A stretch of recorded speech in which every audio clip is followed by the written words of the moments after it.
The top 10 reasons why ERP transformations fail, how restrictive H-1B policies are driving tech talent back to India, and how CIOs can avoid blame for digital transformation. Those are just a few of the topics we'll cover here in episode 259 of Transformation Ground Control. Welcome to Transformation Ground Control. Ground Control. The podcast that covers everything related to digital transformation. This podcast features technology agnostic and international discussions related to digital strategy, software selection, implementation, change management, business process optimization, and everything else you need to know to make your digital transformation project successful. Whether you're embarking on an ERP implementation, supply chain transformation, or any other business or digital transformation, this podcast is for you. Now, here's your host, Eric Kimberling. 5, 4, 3, 2, 1. Ground control to Major Tom. Hello, welcome to Transformation Ground Control, episode number 259. This is the tech agnostic podcast that covers everything related to digital transformation, including people, process, technology, and strategy. The show is produced by Major Tom Productions and sponsored by Third Stage Consulting. So thanks for being here today. My name is Eric Kimberling. I'm the CEO of Third Stage Consulting. We're an independent tech agnostic consulting firm that helps clients throughout the world with their digital transformation journeys. I'm also chairman of Lander Talent, which is a staffing firm that helps clients staff their IT and ERP project needs internally. And joining me as our co-host here today is Darian Chwialkowski. Thanks for being here today, Darian. Yeah, of course. I'm excited for another episode. Did you like my pronunciation of your name there? Yeah. Chwialkowski. You really sounded that one out. I've only said it 100 times so far, but for some reason I butchered it on this episode. It's not easy. Thank you for being here. As always, thanks to the audience for being here. We've got a great episode planned for you today. We are going to get into some social media questions that Darian has curated for us from different social media platforms. We'll get into some newsworthy topics. We're going to talk about how U.S. H-1B policies are driving tech talent back to India. And we'll also talk about zero trust data governance that's needed to protect AI models from slop. So that's one of my favorite recent terms in the industry is AI slop. I think it's very relevant. I usually don't like buzzwords, but that actually is one I really like because it's very, very relevant here today. So we'll talk about those newsworthy topics, and then we'll get into a discussion around the top 10 reasons why ERP transformations fail. Not so much a top 10 countdown, but we're going to cover 10 things that I think cause failure, but we're also going to get comments from the audience as well as we chat through that. And then later in the show, we'll talk about how CIOs can avoid taking all the blame for digital transformation and ERP project failure. So it's more of a general leadership discussion. How can you not avoid blame? It's not a way of avoiding responsibility, but it is a way to make sure that you're not unfairly blamed and that you're involving other stakeholders in your digital transformation initiative. So got a lot to cover here in today's episode. Really looking forward to it. Just to get started, what are some of the social media questions we've received recently, Darian? Yeah, this first question here is, in the space, we regularly see these failure reports, and they haven't changed in 30 years that I know of directly. As an industry, we're failing to fix the problem. So my question is, how do we get better? Practically, what do we need to improve, and who holds the responsibility? It's a good question. And there's a plethora of lessons from the last few decades of doing these projects. It's not like digital transformations are new, or it's not like ERP or AI initiatives and technologies have changed so much that we need a whole new way of doing implementations. We just need to do a better job of what we've always been trying to do and what we've always been struggling to do. So I think the key is to learn from lessons and listen to what other companies have done wrong and to stop doing those things. Because what's fascinating to me is you look at, when we analyze failures and case studies, it's amazing how similar the patterns are. They're doing the same things wrong. And it's not like there's some macroeconomic curveball that came their way or some unpredictable act of God, force majeure. It was nothing like that caused these projects to fail. Typically, it's the same mistakes, the same patterns that leaders are making when they go through these implementations. And so I think the key here is leaders need to understand this stuff. I think a lot of practitioners, a lot of people at the project level are starting to understand. In many cases, they do understand what causes failure, but they can only do so much. A lot of times these are leadership and strategic issues that start at the top and then that trickles down to the project when those poor decisions lead to failures later on. So I think it's a matter of not only learning from the mistakes and lessons from others, but making sure the leaders understand those lessons and mistakes as well.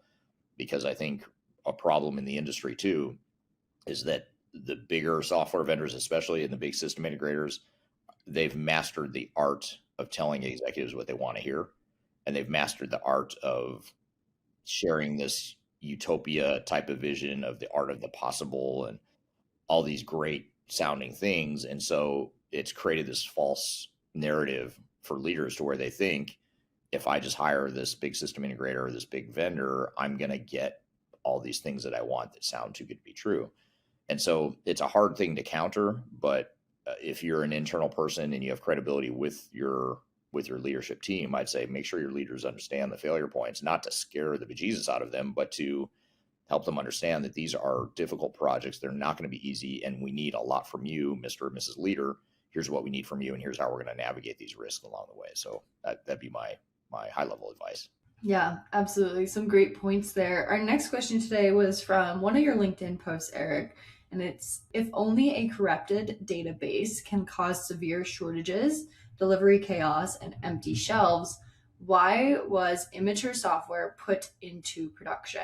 Yeah, and I believe this is about the Haribo failure, if I remember correctly, where the gummy bear shortage, the great gummy bear shortage controversy of 2000 and whatever that was, so Haribo had a big SAP failure.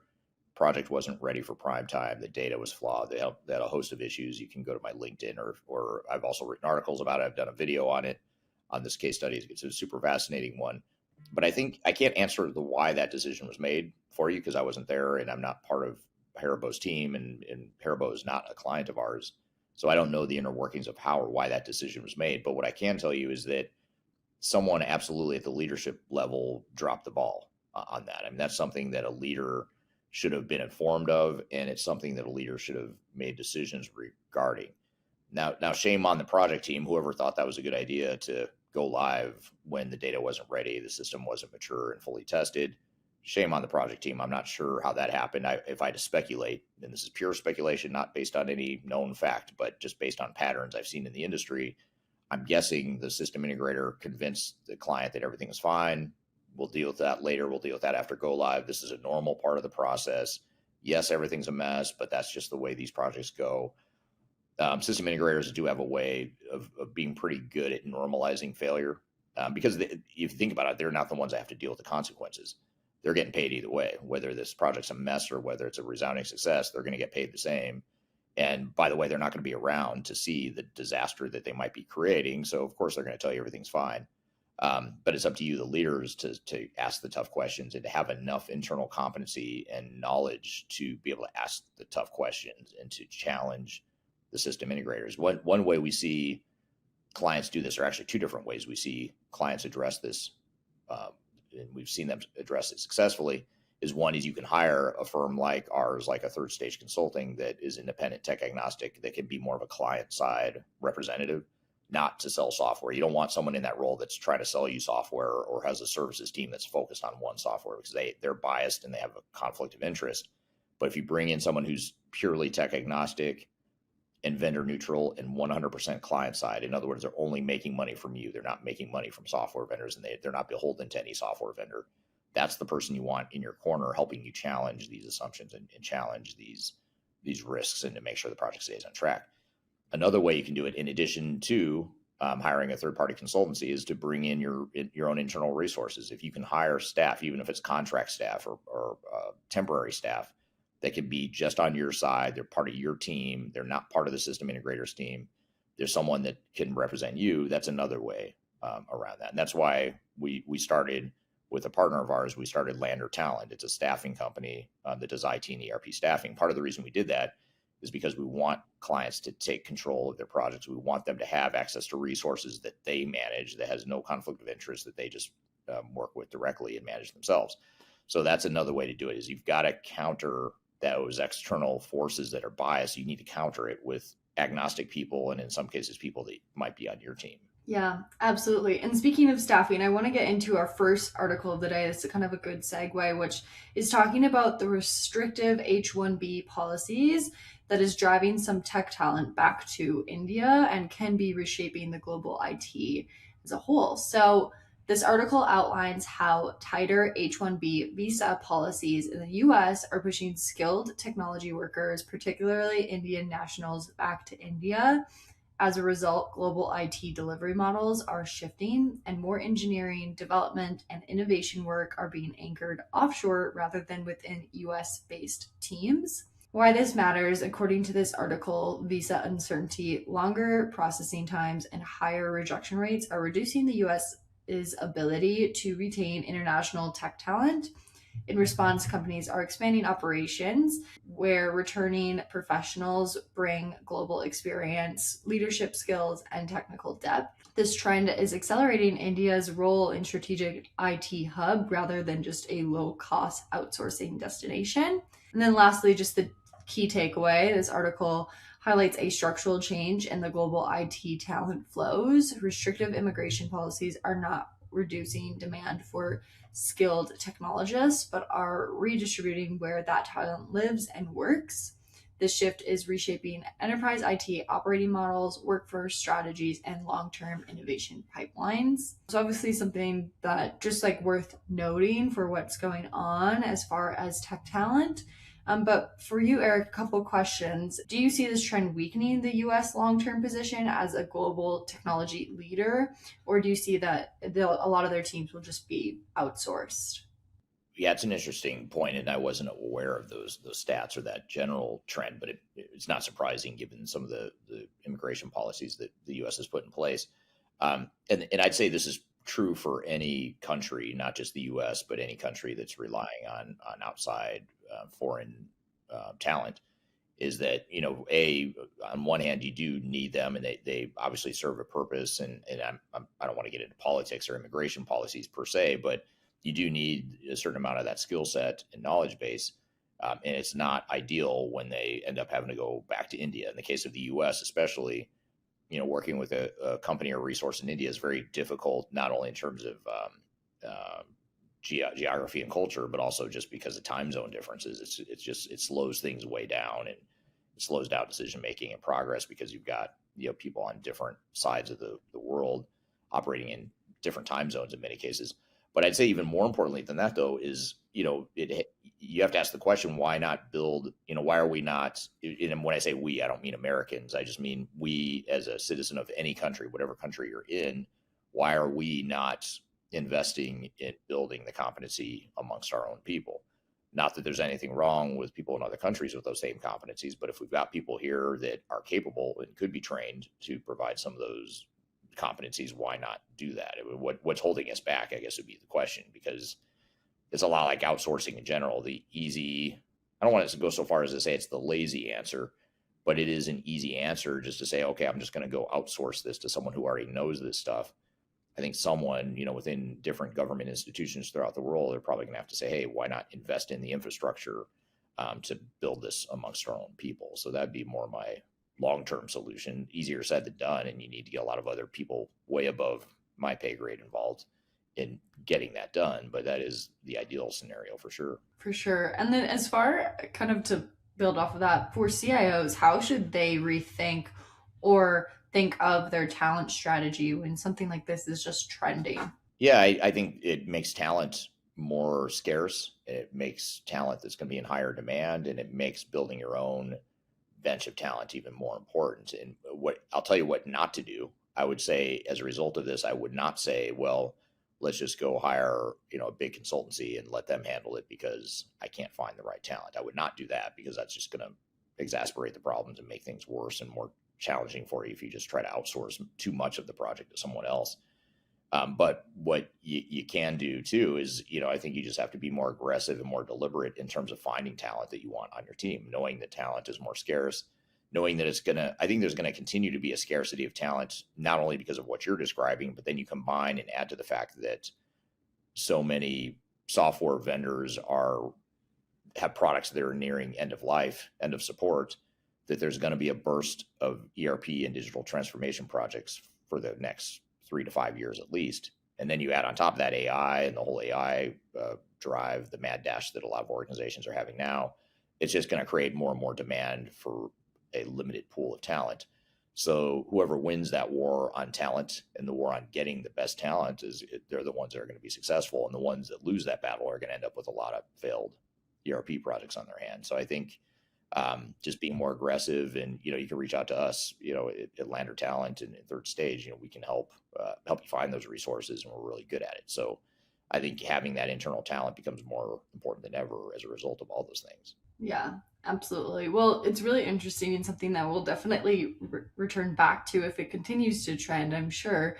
But I want to get into our next newsworthy article of the day, which is Zero Trust Data Governance Needed to Protect AI Models from Slop. Like you said earlier, the new-ish buzzword that everybody's been using is AI slop. So this article argues that organizations scale AI usage, weak data governance is becoming a critical risk.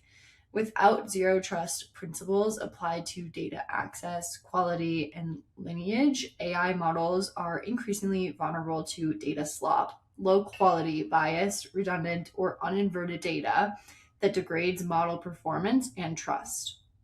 Why this matters, the article explains that AI systems are not only reliable as the data they are trained on and fed over time. As enterprises integrate AI into core operations, uncontrolled data pipelines, excessive access privileges, and poor metadata management allow flawed inputs to silently corrupt outputs. Zero trust data governance, treating every data set, user, and model interaction as untrusted by default, is presented as a necessary safeguard right now. The key takeaway from this article is that AI risk is no longer just a model problem, it is a data governance problem. So organizations that fail to enforce strict controls on data quality, access, and provenance risk deploying AI systems that produce unreliable insights, amplify errors, and erode confidence across the business. I'm sure you have some takeaways from this, and like you said, something that you have been tracking as well. But how many organizations underestimate data governance as the primary failure point in AI initiatives?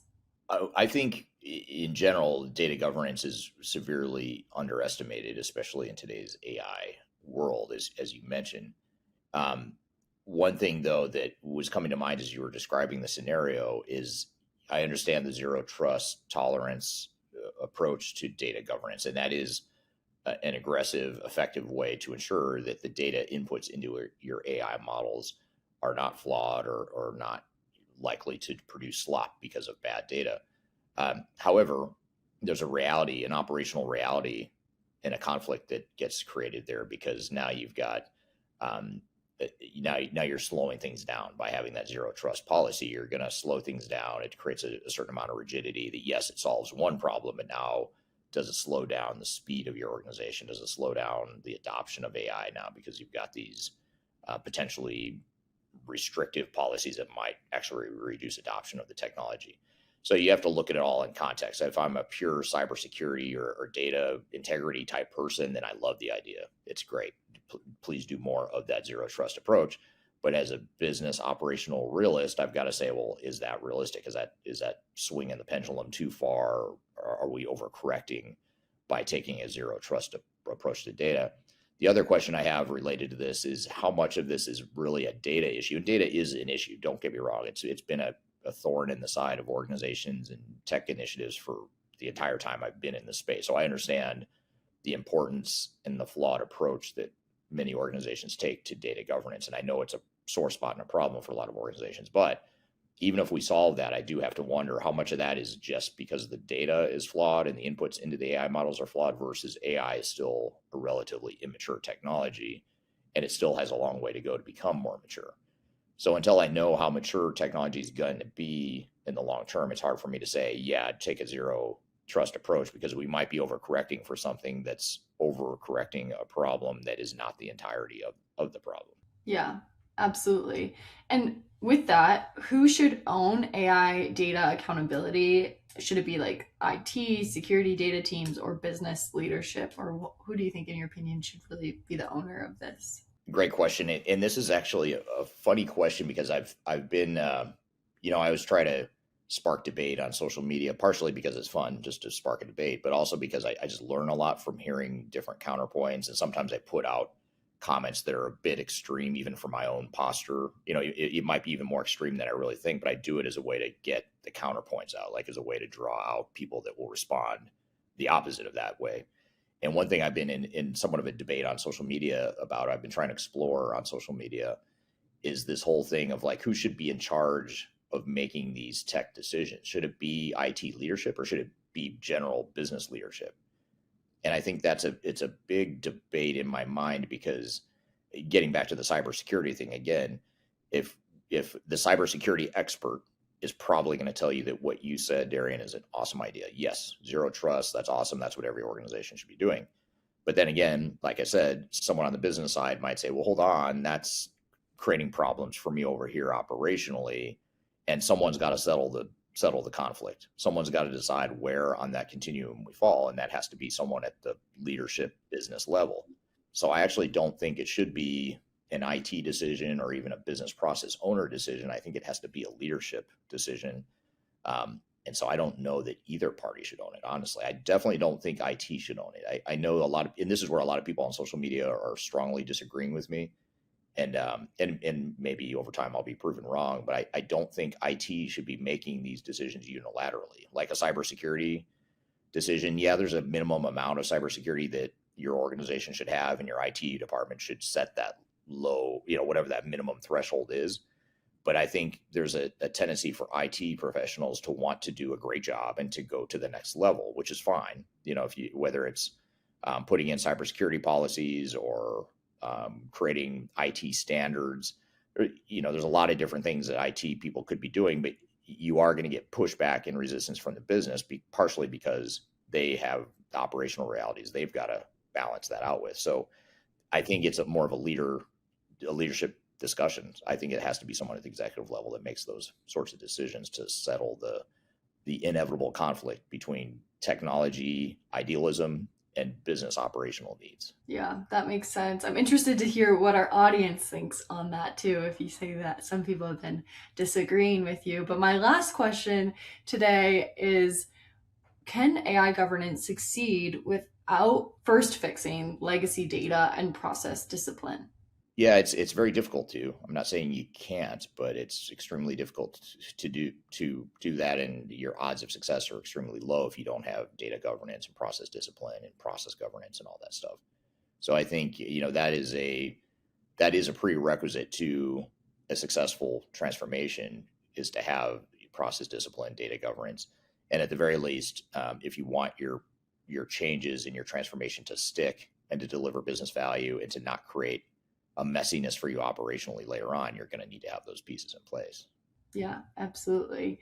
Well, super interesting for sure. Like you said, I'm sure AI SOC will be hearing more and more of in 2026, but it's definitely an interesting thing to keep track of. Yeah, absolutely. Good stuff. Thanks for pulling together those newsworthy topics and the social media questions. Always good for discussion there. We've got a lot more discussion to have here today. We're going to talk next, in the next segment, we're going to get into the top 10 reasons why digital transformations fail. And we're going to get a lot of audience feedback on this one. I do have my list that we're going to walk through as a guide, but I want to hear from the audience on this one too. It's sort of a crowdsourced approach to the top 10 reasons for ERP failures. And then later in the show, we'll talk about how CIOs can avoid taking 100% blame for challenges that begin in digital transformations. So be sure to stick around for that. We've got a lot more to cover. We'll be back with more Transformation Ground.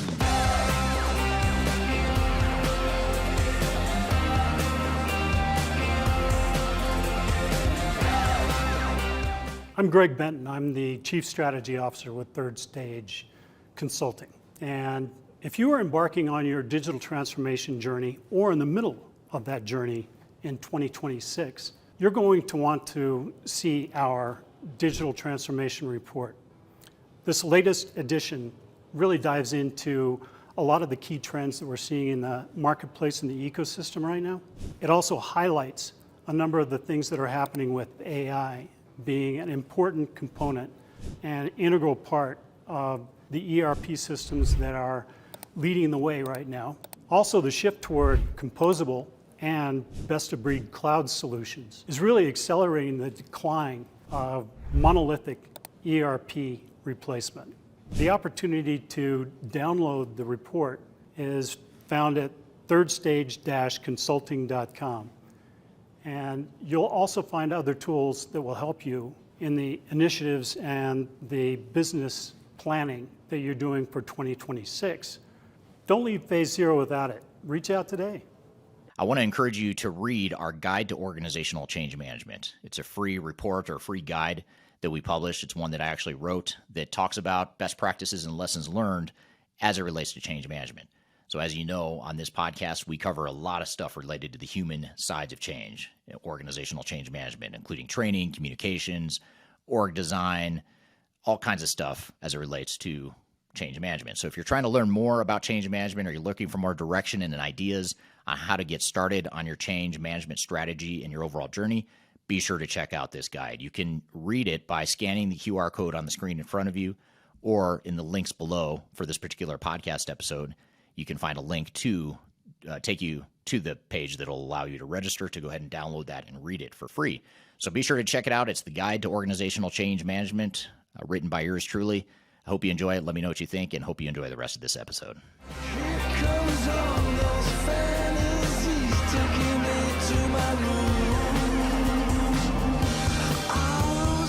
Hello, welcome back to Transformation Ground Control, episode number 259. My name is Eric Kimberling here with Darian Chwialkowski. You can find new episodes of this show every Wednesday at transformationgroundcontrol.com. The show is sponsored by Third Stage Consulting Group and is produced by Major Tom Productions. So thank you for being here today. I'm excited for our conversation here today. We want to get into the top 10 reasons why digital transformations and ERP projects fail. During this conversation, if you think ERP failure is inevitable or preventable with the right leadership. And I think, in my opinion, a lot of failure points come from lack of leadership. And I know, I don't want to blame customers or unfairly blame customers for their own failures. I also don't want to unfairly blame software vendors and big system integrators for some of these failures. It takes two parties and it takes multiple parties and plenty of blame to go around for these projects to transpire in a negative way. But I do think at the end of the day, organizations that go through implementations have to take responsibility for the project, and they have to take ownership and governance for the project. And I think that's a big part of where the problems stem from, is a lack of leadership, a lack of clarity, and a lack of alignment at the top. And when you don't have that clarity and alignment at the top, what ends up happening is something's going to fill that void. That lack of leadership is going to get filled by a void somewhere, somehow. And as we'll get into the conversation here today, and as we'll discuss, what will happen is people will make their own personal decisions that's in their own self-interest, the best self-interest, to fill that void. When there's a lack of leadership, it'll get replaced by self-interest. And oftentimes, whether it's internal employees and their own self-interest or external consultants and third parties, vendors, system integrators and their self-interest, someone's going to step in and fill that void when there's a lack of leadership. So in my opinion, I think a lot of this stems from leadership. And so a lot of this conversation and a lot of this discussion is aimed for leaders, because I think a lot of what we'll talk about here today are things that are completely within your control. And there are things you can do today. There are things you can do right now actively in your digital transformation and ERP projects failures, or ERP projects in general before they turn to failures, to get those projects on track, or to keep them on track before they get too far out of hand. Now, one thing that we've just recently published is an ERP project recovery guide. It's a guide you can download on our website. Just scan that QR code right here on the screen. I'll also drop it in the comments below. But it's a guide on how to get a project back on track. So even if you're not what you would call a classic failure, you might be experiencing some challenges or difficulties or pain points, and you're trying to figure out how to get the project back on track, how to right size it, how to just pivot, redirect, get things under control. This is a guide that will help you do that. So be sure to scan that QR code and check out that guide for your learning pleasure and for your execution pleasure as well. So just a couple comments here. On YouTube, there's a comment, they can hear me now that I figured out how to undo the mute button. Rookie mistake. So thanks for bearing with me in the first few seconds of this stream. The comment is, can hear you now. Awesome topic. Looking forward to 2026. And then software attorney Marcus Harris on YouTube says, trying to make the new system act like the old system, and unreasonable expectations are his reason, or top reason why digital transformations fail. And I totally agree with both points, especially that unrealistic expectations one. That's one we'll come back to for quite a bit of discussion, because a lot of times problems that happen during these projects, they stem from not fully understanding what it is going to take to get the project right. So you end up believing in false expectations that oftentimes are set by software vendors and system integrators, where they convince you that if in a perfect world, if you do all these things perfectly, you could possibly maybe implement a system really fast and really cheap. And then you end up setting the line in the sand, setting expectations internally with your management team, with your leadership. You end up setting these unrealistic expectations that never fully materialize. And then you end up having to make bad decisions later, because now you don't have the budget or the plan or the time or the resources to invest in the project to make it successful. So those unrealistic expectations, I totally agree with. I think that's a very common reason why these projects fail. But I'd love, again, to hear from more of you in the chat here. What are your thoughts? What do you think the number one reason for failure is? What would you pick as that one root cause, that one biggest thing that if you're going to tell someone, hey, just do this one thing and avoid doing this one thing, and you will be more likely to be successful? Would love to hear your thoughts in the chat there. So I don't want to talk about theory today. We're going to talk about what actually goes on in real projects. We are going to get into some case studies and discussions around what experience we've seen with some of our projects, in terms of especially the project recoveries and the expert witness litigation support type of work we've done, because sometimes those are the best case studies to learn from. So we will talk about that. And I guess a question I have for the audience too, just to keep the conversation going, is should executives be held personally accountable for ERP failures? A lot of times, in my opinion, a lot of times executives will try to bring in experts that know the software better than anyone, and they've been through these projects before. And that's understandable. That's what you need. You need that outside expertise. You need the software vendors. You need the system integrator to build and configure the software. But there's a fine line between bringing in experts and learning from and getting advice from experts and completely abdicating responsibility. And I think too many companies cross that line of abdicating responsibility and just assuming that the experts have it under control. The experts are telling me what sounds too good to be true, or they're telling me what I want to hear, and I'm going to believe that. I'm going to believe that they can handle this whole thing, and it's not going to be as bad as, it's not going to be as bad as some may think. And they've got their methodology, they've got their best practices, they've got their awesome software that's going to make everything be okay. And that's where leaders have to take more of a trust but verify approach. But I'd love to hear from you. What kind of leadership issues or challenges have you seen, or how do you think, or do you think leadership or lack thereof can affect these sorts of projects? And a lot of times ERP failure, when it comes to executive ownership, and by the way, we're getting into the top 10, my top 10 list here. And one of the things on my top 10 list here of the top 10 reasons why these projects fail is lack of executive ownership. So, as we dive into this here, this whole concept of executive ownership and leadership, it's a very broad topic, very big topic, very relevant topic, and very important. But as we get into this, though, and as we unpack this and peel back the onion and understanding this aspect of what causes these failure as it relates to leadership and lack of executive ownership, one of the questions I have for you, and just food for thought, is ERP failure more often caused by bad decisions or no decisions? Because a lot of times what happens in these projects is the reasons they get delayed is because decisions slow down. So in other words, a vendor might be able to configure the product today. Literally today, they could be building software to support your business if they knew what it was you needed, and if they knew how your business processes should look, and if they knew what your priorities were as an organization.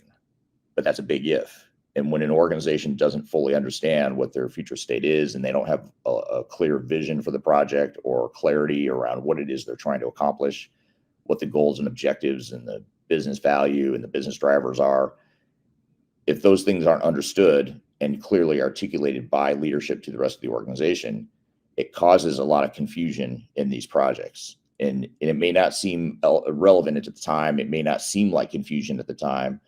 But when I say confusion, I don't mean people just throw their arms up in the air and they don't know what to do. I mean, they have trouble making decisions because people disagree or don't have clarity on how to make that decision. So, for example, if we know that we could be using technology to completely overhaul one of our workflows, who's going to make that decision? I mean, who's going to decide that, yes, that will work for our business? Who's going to decide that, yes, that is important enough that we're going to go through the pain of changing our processes and our people to support or to enable that new business process, that new technology? You've got the software vendor over here who's ready to build it. They can give you that technology. But over here, you've got the client and the team who has to make the decision of what they want their workflow to look like, whether or not they want certain features or functions. And what ends up happening is people don't know how to make that decision because in many cases, you have competing priorities or competing conflicting messages of how to make that decision. So you might have the vendor over here saying, hey, this is best practice. This is industry standard. This is how the software works, whatever. They're telling you how great the software is. And then over here, within your own team, you've got people saying, hey, that seems a little scary, or that process isn't going to work. Here's why it won't work. Or we like our old way better, or whatever. You could have a million different reasons internally why people don't want to necessarily go along with the change. So you've got this project team and these group of decision makers are stuck in the middle and they don't know how to make that decision. And oftentimes what happens is they're going to go with the path of least resistance, which in some cases is, let's just pave the cow paths. Let's just leave things the way they are today. Let's give our people what they may want, which is to not change. Let's leave it, let's go back to our legacy process and try to rebuild that within the new software. Or what ends up happening oftentimes is the software vendor will say, no, this is best practice. This is standard off-the-shelf functionality. And the project team says, okay, let's just go ahead and jam that, cram that down the throats of our organization without necessarily understanding what the impacts are and without necessarily knowing how to manage that change and how to address the resistance and pushback that will likely come from that. So you can see how a project team might get caught in the middle there, especially when they don't have that clarity of how to make decisions like that. And oftentimes what happens is not only is the decision flawed or simply following the path of least resistance, oftentimes what happens is it also takes a long time to get to that decision. So that slows the project down because now the vendor's waiting for you to decide, you, the client, to decide how your processes should look and what inputs they need in order to build the software. So that ends up pushing the project out. It's that decision-making, that slow decision-making that oftentimes delays these projects. There's a study that I love to quote. It's a study from an organization called the Standish Group, and it's an analyst firm. I think it's a global analyst firm. And there's a professor in particular named Hans Mulder from the University of Antwerp in Europe. And he is part of the Standish Group as well, and he's part of the research behind this. I think it's called the Chaos Report, if I remember correctly. It's called the Chaos Report. It's a study of, I think it's about 30,000 ERP projects over decades that they've been tracking this data, different case studies around ERP projects and digital transformations. And in that study, they said that the number one reason why projects fail, or I should back up and say the number one reason why projects take longer than expected and cost more than expected is because of decision latency. And they attribute, I think it's 92% of the problems in digital transformation trace back to decision latency.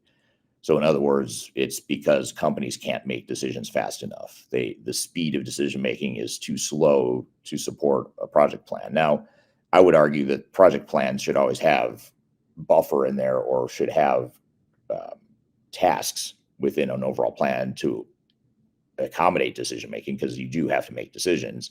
And you can't expect that someone's going to, within a workshop setting, decide on the fly, yes, that's the way we want our business to work. A lot of times you have other stakeholders you have to inform, you have to consult with, you want to get feedback from others. A lot of times the right experts aren't in the room when you're doing these workshops, when you're defining your future state or whatever the case may be.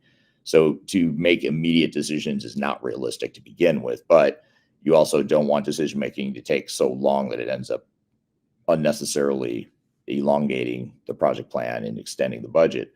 But there's a fine line, there's a balance. And I think, again, going back to leadership and clarity of vision and priorities and goals and business drivers, if that stuff is clearly defined, it's going to be easier to make decisions faster. And so I think the combination of being able to make decisions not immediately, but faster than you would otherwise, that can speed up a project. But that all starts with upfront clarity and leadership and strong leadership throughout the project. So, and then back to software attorney Marcus Harris, back to his point around realistic expectations.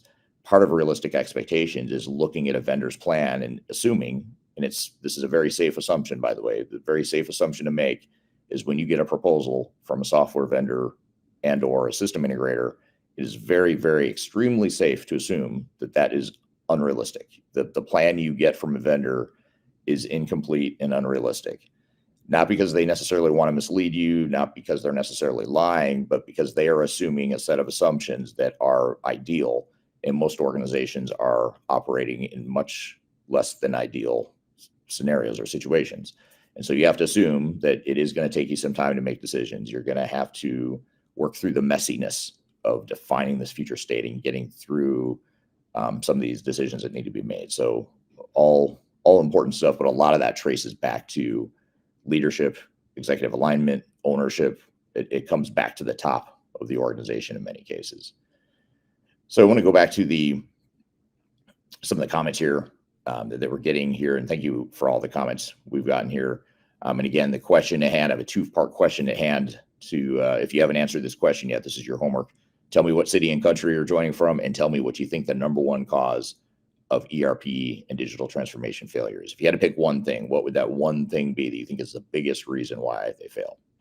So this comment is from Salig Abrahams on YouTube. Says ERP technology is pushing at such a speed that the landscape is expanding faster than internal skills. Lack of competent project champion internal is another reason why projects fail. Really good points, especially that first one. The speed of change of technology is something that can't be overlooked. Technology is changing far too fast for organizations to think that it's going to be easy. It's changing far too fast to think that it's not going to be disruptive in the short term, at least, to their business, to their people and their operations. Think of it as a chasm that's growing. I mean, your business is here. Let's imagine a little graphic where your business is changing like this. You're trucking along. You're pivoting. You're evolving. You're changing. Doing fine, right? It's working. But then technology is more of a hockey stick. I mean, it's more of just a massive quantum leap amount of change. And that divergence between organizational ability to change and technological change is growing. And so my argument and my view of this is that change is becoming more impactful over time. And it's not going to get better. It's going to continue getting more and more impactful because technology is on that hockey stick, that exponential growth rate right now. And it's just simply impossible for any organization of any meaningful size to change as fast as technology is changing. And so that's just the reality. And that is not an indictment on customers. It's not an indictment on the average business in the world. That's the reality. I mean, businesses, they're a large organization, and especially a larger organization, is just going to change slower than technology. So we have to recognize that gap is growing and the impact is getting more and more significant over time. So that's a great point, and thank you for that. Another follow-up comment from the same person on YouTube says, most CTOs approach ERP implementations as an IT project. And this person, by the way, is joining from beautiful Cape Town, South Africa. That is for sure one of my favorite parts of the world. Not only South Africa, but Cape Town in particular is beautiful, that whole region. So thank you for joining from Cape Town today. And I agree, and that is actually one of the things that are on my top 10 list, by the way, is treating an ERP project as an IT project rather than a true business transformation or a business initiative. So the more you treat this project as an IT upgrade that we have to do because our vendor has sunset the legacy product or because our current system is not working, so we just have to do something, that's an okay reason. That is a reason. I'm not saying that's not reality. That could be a very good reason why you're implementing technology, but you have to have a much bigger reason than that. And even if it means you have to force yourself to articulate, what does this really mean? We know we have to do this, right? Vendors sunsetting the product. Our old homegrown system is garbage, or it worked for a while, but it's garbage now because we've outgrown it and it's not going to help us scale.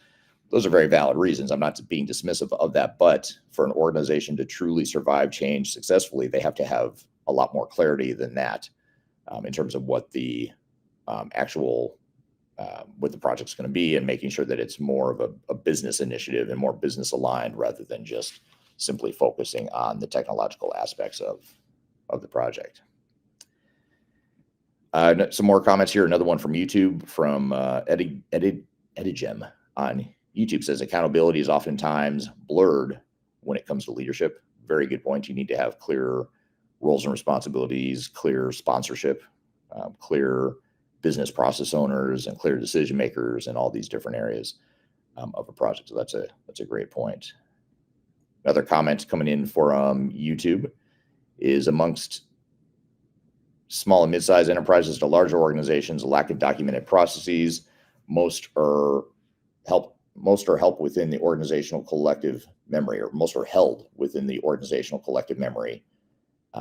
So that's a great point. A lot of tribal knowledge, a lot of people that have it in their heads, understanding how the business works today, and maybe having this tribal knowledge that is not documented anywhere, and getting that out of people's heads and understanding the true reality of how business is really working is something that's very, very challenging and difficult for organizations when you have this much tribal knowledge that's not documented anywhere. But yet you need that information and that documentation and that knowledge to be able to address that.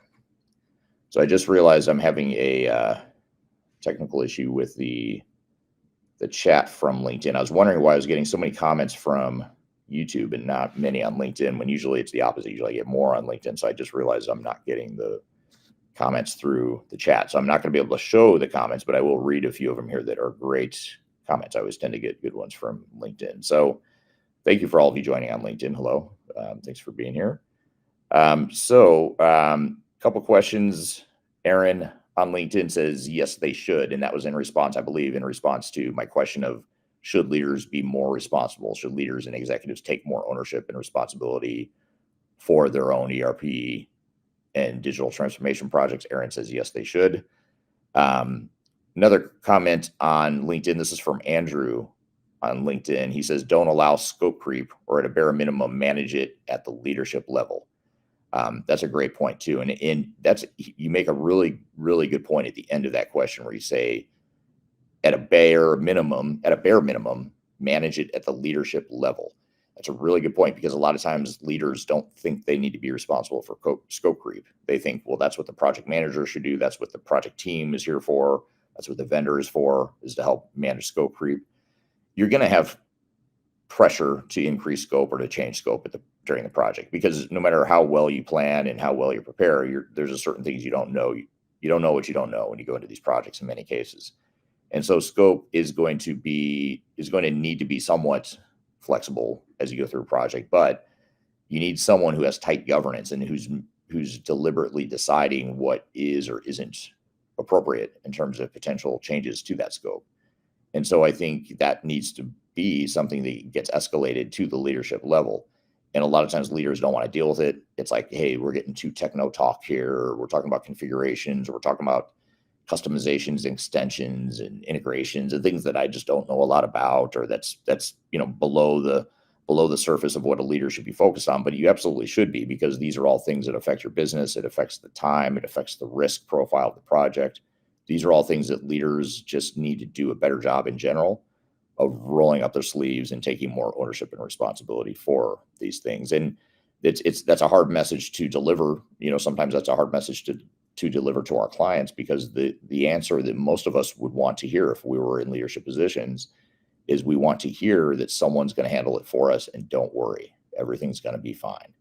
That's the message we want to hear. That's the positive optimism, the safe answer. I don't necessarily want someone telling me that this is going to be difficult. You're going to have to work harder than you think. You're going to have to roll up your sleeves more than you want. And we're going to need to give you a little pep talk to be able to do more of that. That's not necessarily what leaders want to hear, what anyone would want to hear. And we're all human, and I understand that. But it is the hard, brutal reality, is that leaders do have to take ownership and make decisions around things like scope creep in order to keep these projects on track. So thank you for that comment, Andrew. Aaron on LinkedIn says, executive sponsor is fired. that's bad news for the project. I'm not sure if Aaron, you're speaking to your current situation. If you are, I'm sorry, that must be very stressful. And if you haven't been in that situation before, if any of you have been in that situation before, that's very difficult news, especially when no one person is going to make or break a project like this. But unfortunately, I've seen plenty of times in my career as well. You see one person who, right or wrong or fair or unfair, gets blamed for these projects. And in many cases, they do end up getting fired over it. Ilgar on LinkedIn says a lack of staff training is a root cause for transformation failure. So thank you for that. I do agree. I think that is in my top 10 for sure. Anything to do with change management is going to be in my top 10. Ingemar on LinkedIn says many senior executives are fearful of an ERP transformation due to past experiences or news stories of failures in the market, especially in the industry they serve. It's so important for them to understand the importance of mitigating risk and relying on their gut instincts, focus on change management to ensure an outcome that is successful. So that is a really good point. And I think executives are fearful of transformations in ERP projects. But again, in the midst of that fear, against that backdrop of fear, what ends up happening is people overcorrect by latching on to a lifeboat of hope that they get. So again, it's we as humans we can't operate out of fear. We can't make decisions out of fear all the time. That's a bad spot to be in our brains and clarity of decision making. But what ends up happening is that when I hear something that gives me hope that sounds good, it's that easy answer that I'm looking for, I'm going to latch onto that because that sounds a lot better than these stories that Crazy Eric on YouTube and LinkedIn is talking about over here. That sounds like something I don't want to think about. It's too much for me to digest. So I'm going to opt into a more optimistic scenario. And that's a dangerous spot to be in because what ends up happening again is it fills a void. You search for answers that fill that void. And even if it's not based in any sort of reality, which is usually not, I'm going to latch on to the answer that sounds good, that easy button, that silver bullet, that magic silver bullet that's going to solve that problem and get rid of that fear for me. I might fall for things like that unrealistic project plan from the vendor, that system integrator who tells me not to worry, they're going to handle it all. They've got it all figured out. That software vendor that says we have best practices. You don't need to worry about your current state and your business processes and whether or not this project is going to be successful because we have industry standard best practices in our software. So that fear, I think, is a good point because it does lead to some bad decisions and some decisions that are overly optimistic to counter that fear. And part of the reason why I talk about failures a lot is because I think there's so much you can learn from software failures, but also if I'm being candid, I think a lot of leaders need to be scared more than they are going into these projects. I'm not saying operate and make decisions out of fear, but you do need to have a little bit of uncertainty, a little bit of paranoia. I know Steve Jobs used to talk about how, as a leader, you need to have a certain amount of paranoia. You need to be paranoid about your competitors and about the health of your company and the health of the big change initiative. I think it applies in these projects as well. You need to be a little bit paranoid and ask yourself, what am I missing? What could go wrong? What are those risks and blind spots that I have? There's something I don't know here, and let me dig into it and understand. And I think if you have just enough fear to where you know that you need to run everything through the lens of reality and gut check, then I think that's a healthy dose of fear. You obviously don't want to be so panicked that you do nothing or that you're just paralyzed and can't make decisions effectively, but you do want enough fear that you are having a certain amount of healthy paranoia, if you want to call it that. I can't remember what Steve Jobs called it. I think he did call it healthy paranoia, if I remember correctly. But correct me in the chat if anyone remembers that quote I'm talking about from Steve Jobs. Here's a comment from Patrick on LinkedIn. It says, the people who understand the problem oftentimes don't have the authority to make the decision, while those with the authority to make the decision don't always understand. That is super interesting. Really good point. And I love the way you frame that. And it's very true, by the way. I totally agree with this. I've never actually framed it this exact, concise way, but I think it's a great point. I'll read it again just for those that might have missed it. The people who understand the problem often don't have the authority to make the decision, while those with the authority to make the decision don't always understand. And that's great because, and it comes back to this leadership dilemma that I'm talking about is Leaders oftentimes don't understand what the real issues are or what the real processes are. They oftentimes don't understand the realities of the front lines of how the business is working. And that's understandable because leaders have worked their way up the organization and they're just at a certain level where they don't know every single detail of what's happening throughout the organization, not like the frontline people anyway. Unfortunately, those are the same people, though, that need to make decisions. And I'm sitting here saying they need to be involved in the decisions. They have to be the ones to take ownership and provide that direction at an executive level. But at the same time, I'm acknowledging that they don't always have the answers and they don't always understand, which is why these projects are so tricky, because you need the input and the feedback from people that actually do understand, but you also need the people up at the higher levels to make decisions around these projects to keep it on track and to give it clarity and direction. So you've got to have both. You've got to have people that understand the problems, that can speak to the way things are today, the way things are working well today, the way things aren't working well today. And that's going to help, by the way, from a buy-in and change management perspective in the long term, because now you're involving the front lines rather than just forcing the change on them. And at the same time, you need to have those leaders, though, that can make decisions and provide clarity at times of uncertainty and at times of when there's lack of clarity. So great point. Thank you for that, Patrick. We're here chatting about the top 10 reasons why digital transformation and ERP projects fail. We've got a lot more to cover. Be sure to stick around. We'll be right back with more Transformation Ground Control. When the soul of the city was laid to rest, and the night's forgotten. If you're about to embark on the jungle of digital transformation, check out my new book, Welcome to the Jungle. It's a book that just came out in late 2025. It's my second book, and it's a book that focuses on digital transformation failure case studies and talks about the lessons and takeaways from that. It's 300 pages packed of all the lessons and things that I've learned from having been an expert witness in lawsuits related to digital transformations, and also with our team helping clients recover some of their failed projects. I've included as many lessons that I could possibly fit into one book here. You can read this book. You can order it anywhere in the world in hard copy format, which is this format here. You can get it in paperback. You can also get it electronically as well. Scan the QR code right here or go to the links below for your copy. Hope you enjoy it. Let me know what you think. Are you looking for ways to promote your product or service to enterprise technology decision makers and influencers throughout the world, like the ones who listen to this podcast? Major Tom Productions creates media, events, and influencer marketing for B2B technology providers. Our productions are exciting, educational, disruptive, and effective. Most importantly, they create results. Our content is unlike any other in this industry, engaging, influential, and trusted by technology buyers and influencers throughout the world. Each month, our productions reach hundreds of thousands of targeted buyers and decision makers who trust and engage with our honest and tech-agnostic content. With long-tail viral results and engagement with our content, Major Tom Productions provides a way to reach your target market and create awareness, calls to action, and a connection with potential customers. So, collaborate with us today. Learn how we can feature your product or service on podcasts such as Transformation Ground Control, Journey to S/4HANA, and Journey to Dynamics 365. We can also feature your brand on our YouTube channel called Digital Transformation with Eric Kimberling, which boasts over 100,000 subscribers and over 2 million video views per year. You can also participate in our in-person events, including our Digital Stratosphere Conference. Contact us today to learn more. We can tailor a marketing campaign that works for you. We look forward to helping more people learn more about and become engaged with your brand.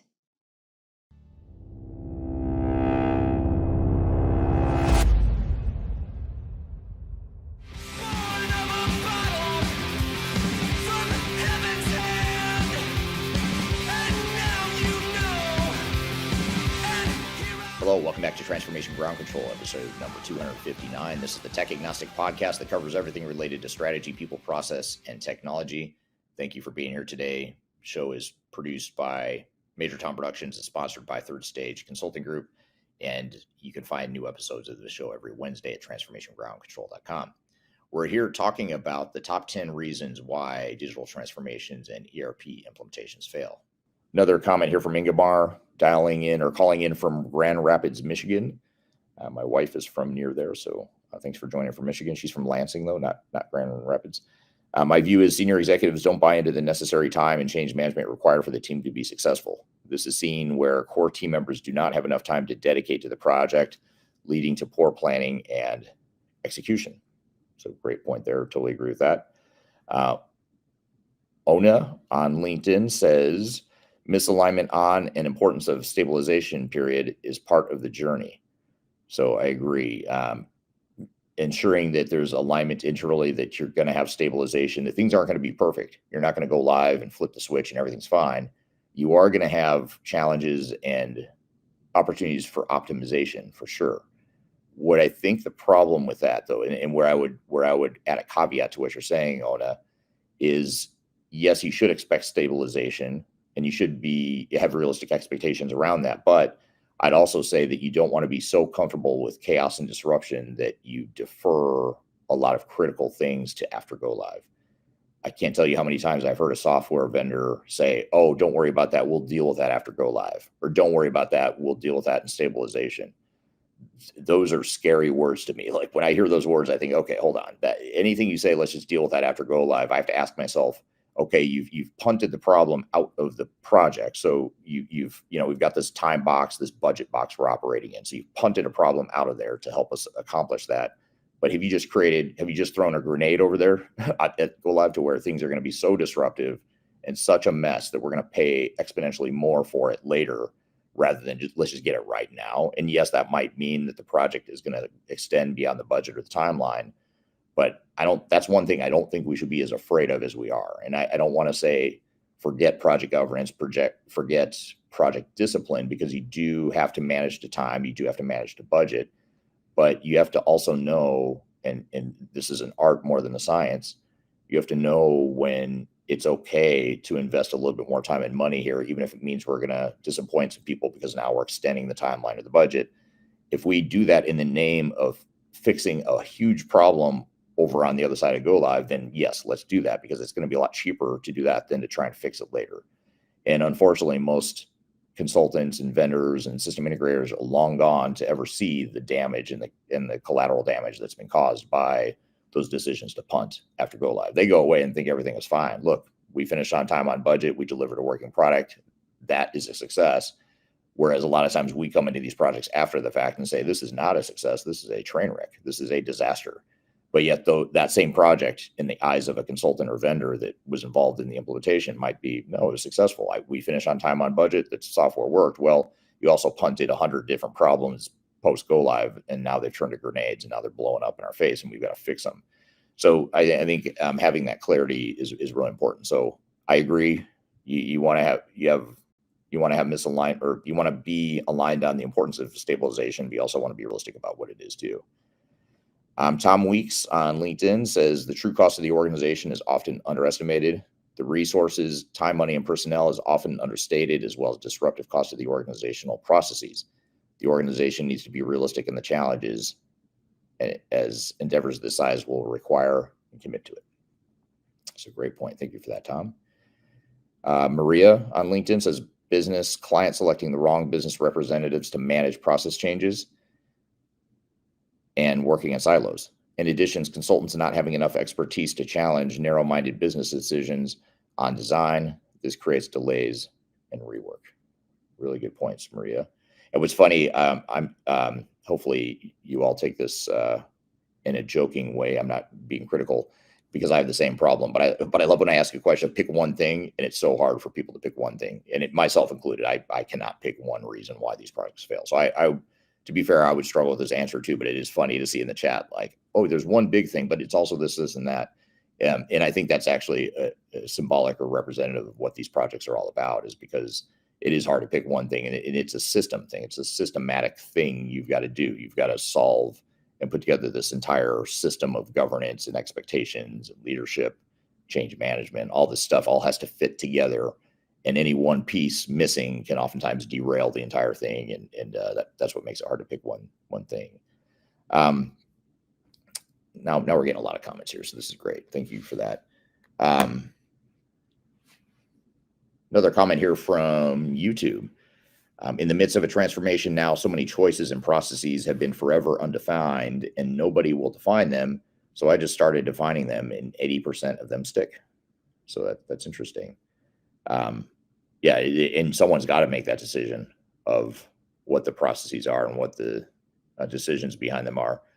Caveat to that would be if you can get the people that own the processes to make those decisions, that's ideal. Oftentimes they may not know enough to make the decision, that in which case the decision sometimes can or should be made for them. A lot of this comes down to culture too. It comes down to the type of organization you're in, but that's good feedback. Thank you for that. There's a comment, another comment from YouTube. In my experience in HR and payroll outsourcing, one factor is a certain level of secrecy of the program before it's deployed, which later lowers the engagement level of the team that will implement it. Great point.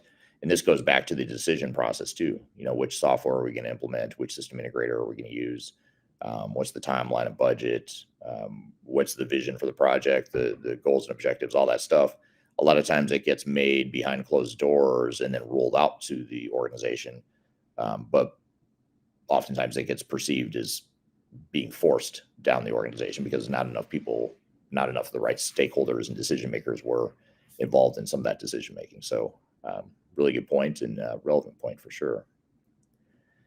Another comment on YouTube, it's often overlooked roadblock to smooth change management. I understand the delicacy of the topic.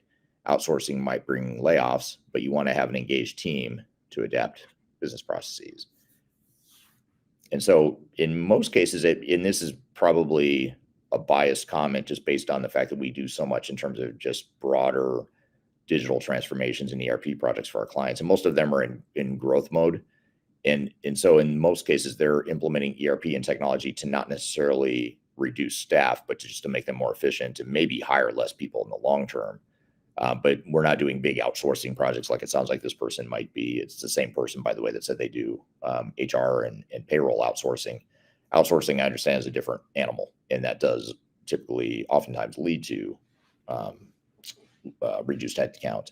So it might be a little bit a different experience that you and I both have on that front. So it's interesting. I imagine you probably see that a lot more than I do and more than our team does, that the layoff dynamic there. Again, one more reminder. If you're just joining us, we're talking about ERP project recovery or ERP project failures, the root causes. I also want to share with you this ERP recovery guide that you can download. Just scan this QR code on the screen. I'll drop it in the chat as well. It's a free resource for you to check out if you'd like to learn more about how to get your project back on track. A couple other comments on YouTube. One from Prakash I'm sorry, not on YouTube, on LinkedIn. Prakash on LinkedIn says focusing only on urgent work and neglecting important design tasks is risky. Pause and assess how much time are you wasting on quick fixes and adjust your plan to prioritize important tasks. This is super interesting. This is a really cool, really good sort of micro. It's a micro example. It sounds like a small thing, but there are hundreds of these things in your project most likely. And that is how many times are you just putting out fires? You're just responding to the vendor who said, I need this, and that. And in fact, I'll tell a quick story about this. I was at a client last week going through a big SAP S/4HANA implementation. And one of the comments the CIO made, we were at dinner together, and she was saying that, we're having trouble just keeping up with the vendor. The vendor, so just to back up, third stage is in there. We're providing PMO type support and work. We're doing some change management. We're doing some data and integration type work. So we're doing a lot of different work in different work streams to support this client through their SAP project. But they have the SAP system integrator who's doing the real technical stuff, the configuration, the design and build of the software. And so, this is a company that doesn't have experience with SAP. They don't have a lot of people on staff that know SAP. And so they're deferring to the vendor who's saying, hey, in order for us to build S/4HANA, we need A, B, and C, and we need this by tomorrow or by next week or whatever it is. And so she's talking about how there's this reactive nature to the project team internally because they're reacting to the vendor who just will spring on them. Hey, here's what I need, and I need it by 3-4 days from now, whatever it is. And so the context of the conversation that we were getting into is how can our program management guidance, how can we funnel more of those decisions and asks and things that the vendor needs, how can we funnel that, make sure we're funneling that through the PMO that we've set up, because it was kind of happening below the PMO level. And it was just being direct, from the SAP SI directly to the client versus, we're looking at the whole program overall, whereas the vendor's looking just at SAP, whereas we're looking at all SAP plus all the other stuff that needs to happen in these projects. So anyway, long story short, it was there's a lot of reactive nature in these projects where vendor needs this and they need it now. But it's important to step back at a more strategic level. To this person's point, to Prakash's point on LinkedIn, it's important to step back and say, are these the right things we should be doing? Should we be doing them now? Is that the right timeline? Are we rushing that decision? Those are all questions that need to be asked. And there's so much work to do in these projects that it gets really easy to get in this reactive nature of execution without stopping to ask why. So those are some really good points that you all bring up. So thank you for that, Prakash.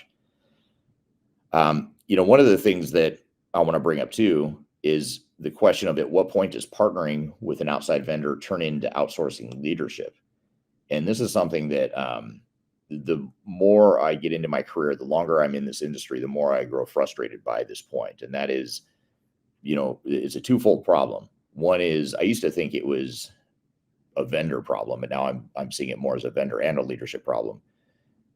Let's start with the vendor problem. Vendors have conflicting self-interest. They want to sell software. Most services companies, system integrators, are making some sort of commission, some sort of revenue from you buying software from whatever vendor they represent. If they're an SAP partner and they're implementing SAP for you, they're not just making money on the SAP services that they provide to you. They're also making money from SAP because they help sell the project and they help sell the software. So they're making a cut of that recurring subscription revenue that SAP is getting. They're also getting a cut of that. And in some cases, I've talked to leaders of some of these system integrators whose revenue, in some cases, is greater on the software side. Their commission from software vendors, in some cases, is more revenue than they're making on the services, which you would think, services is their main business. But for many of them, that's just an ante. That's just a price of admission. That's just an entry point to generate some revenue. But the real money, the real high profit stuff, comes from the commissions that they get from the software vendors. And so right there, you've got a conflict of interest. You've got a partner who is hell-bent in many cases on forcing technology into your organization, whether it belongs there or not. And yes, you may have already decided that you're deploying the software, and you may think in your mind, well, it doesn't matter because I've already decided I'm going to buy that software. It goes beyond just the initial sale. It's their job to get as many licenses, as many modules, as much of that revenue as possible for the vendor, in addition to getting as much revenue for themselves on the services side, more of their direct revenue. So right there, you've got a conflict of interest, because now the more technology they force into the organization, the longer the project takes, the more shelfware they buy, the more resources they have to throw at the project.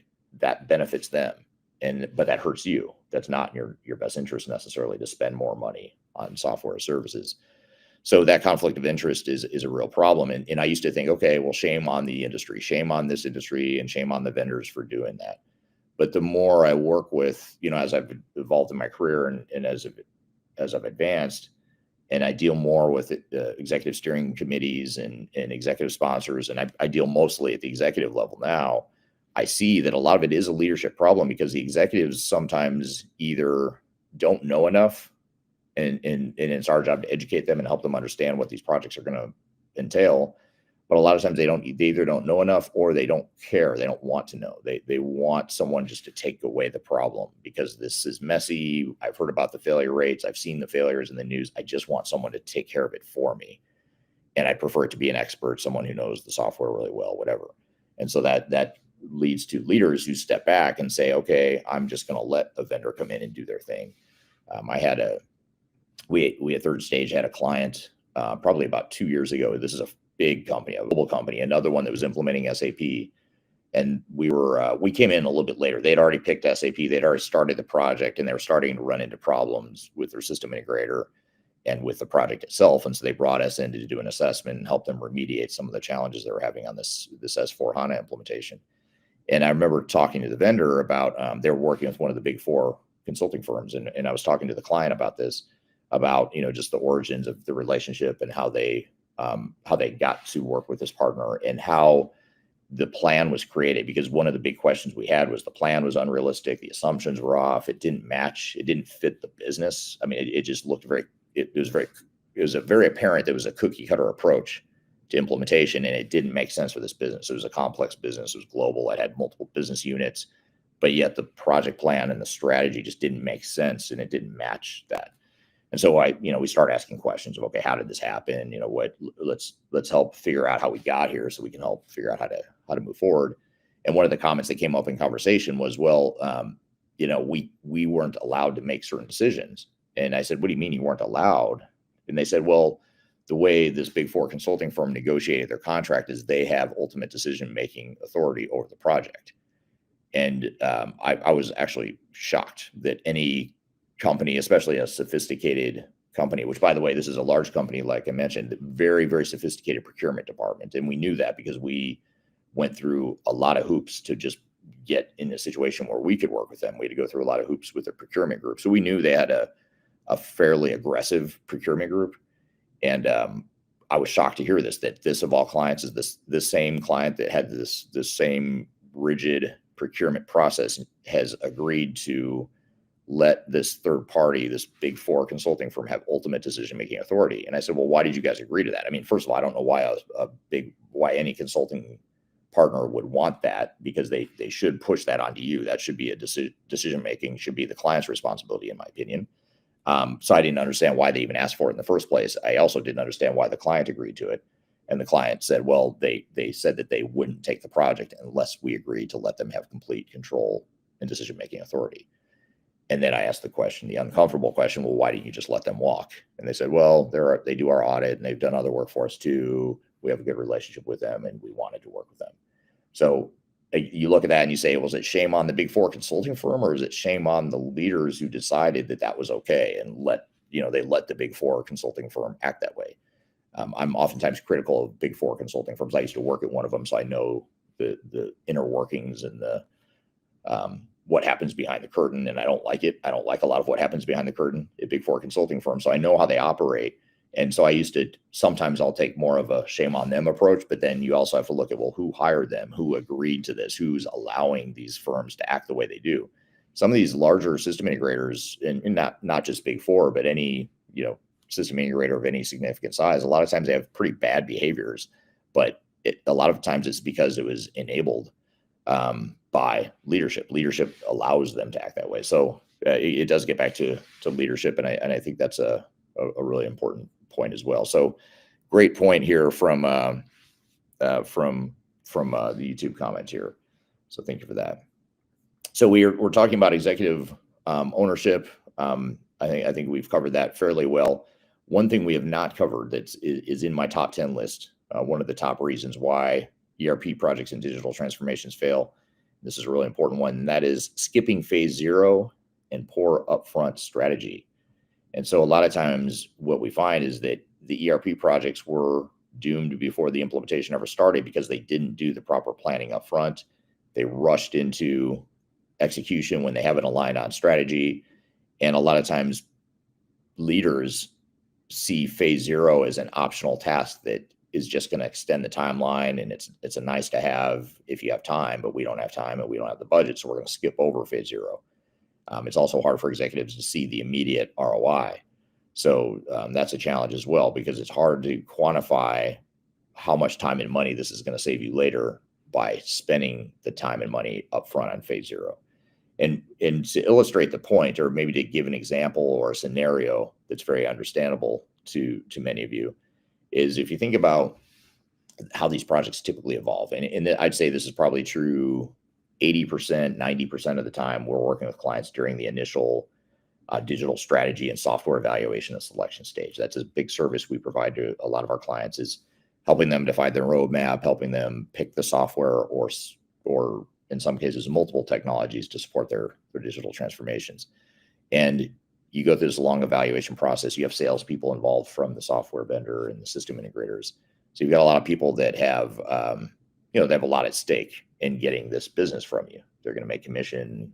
They're going to hit their numbers, et cetera, et cetera. That's all fine. That's just the reality of the world. Nothing wrong with that yet so far, but it creates this human behavior dynamic that creates a lot of problems. is you have two dynamics working here. You've got a sales rep who's overzealous to get the deal done and get the deal closed.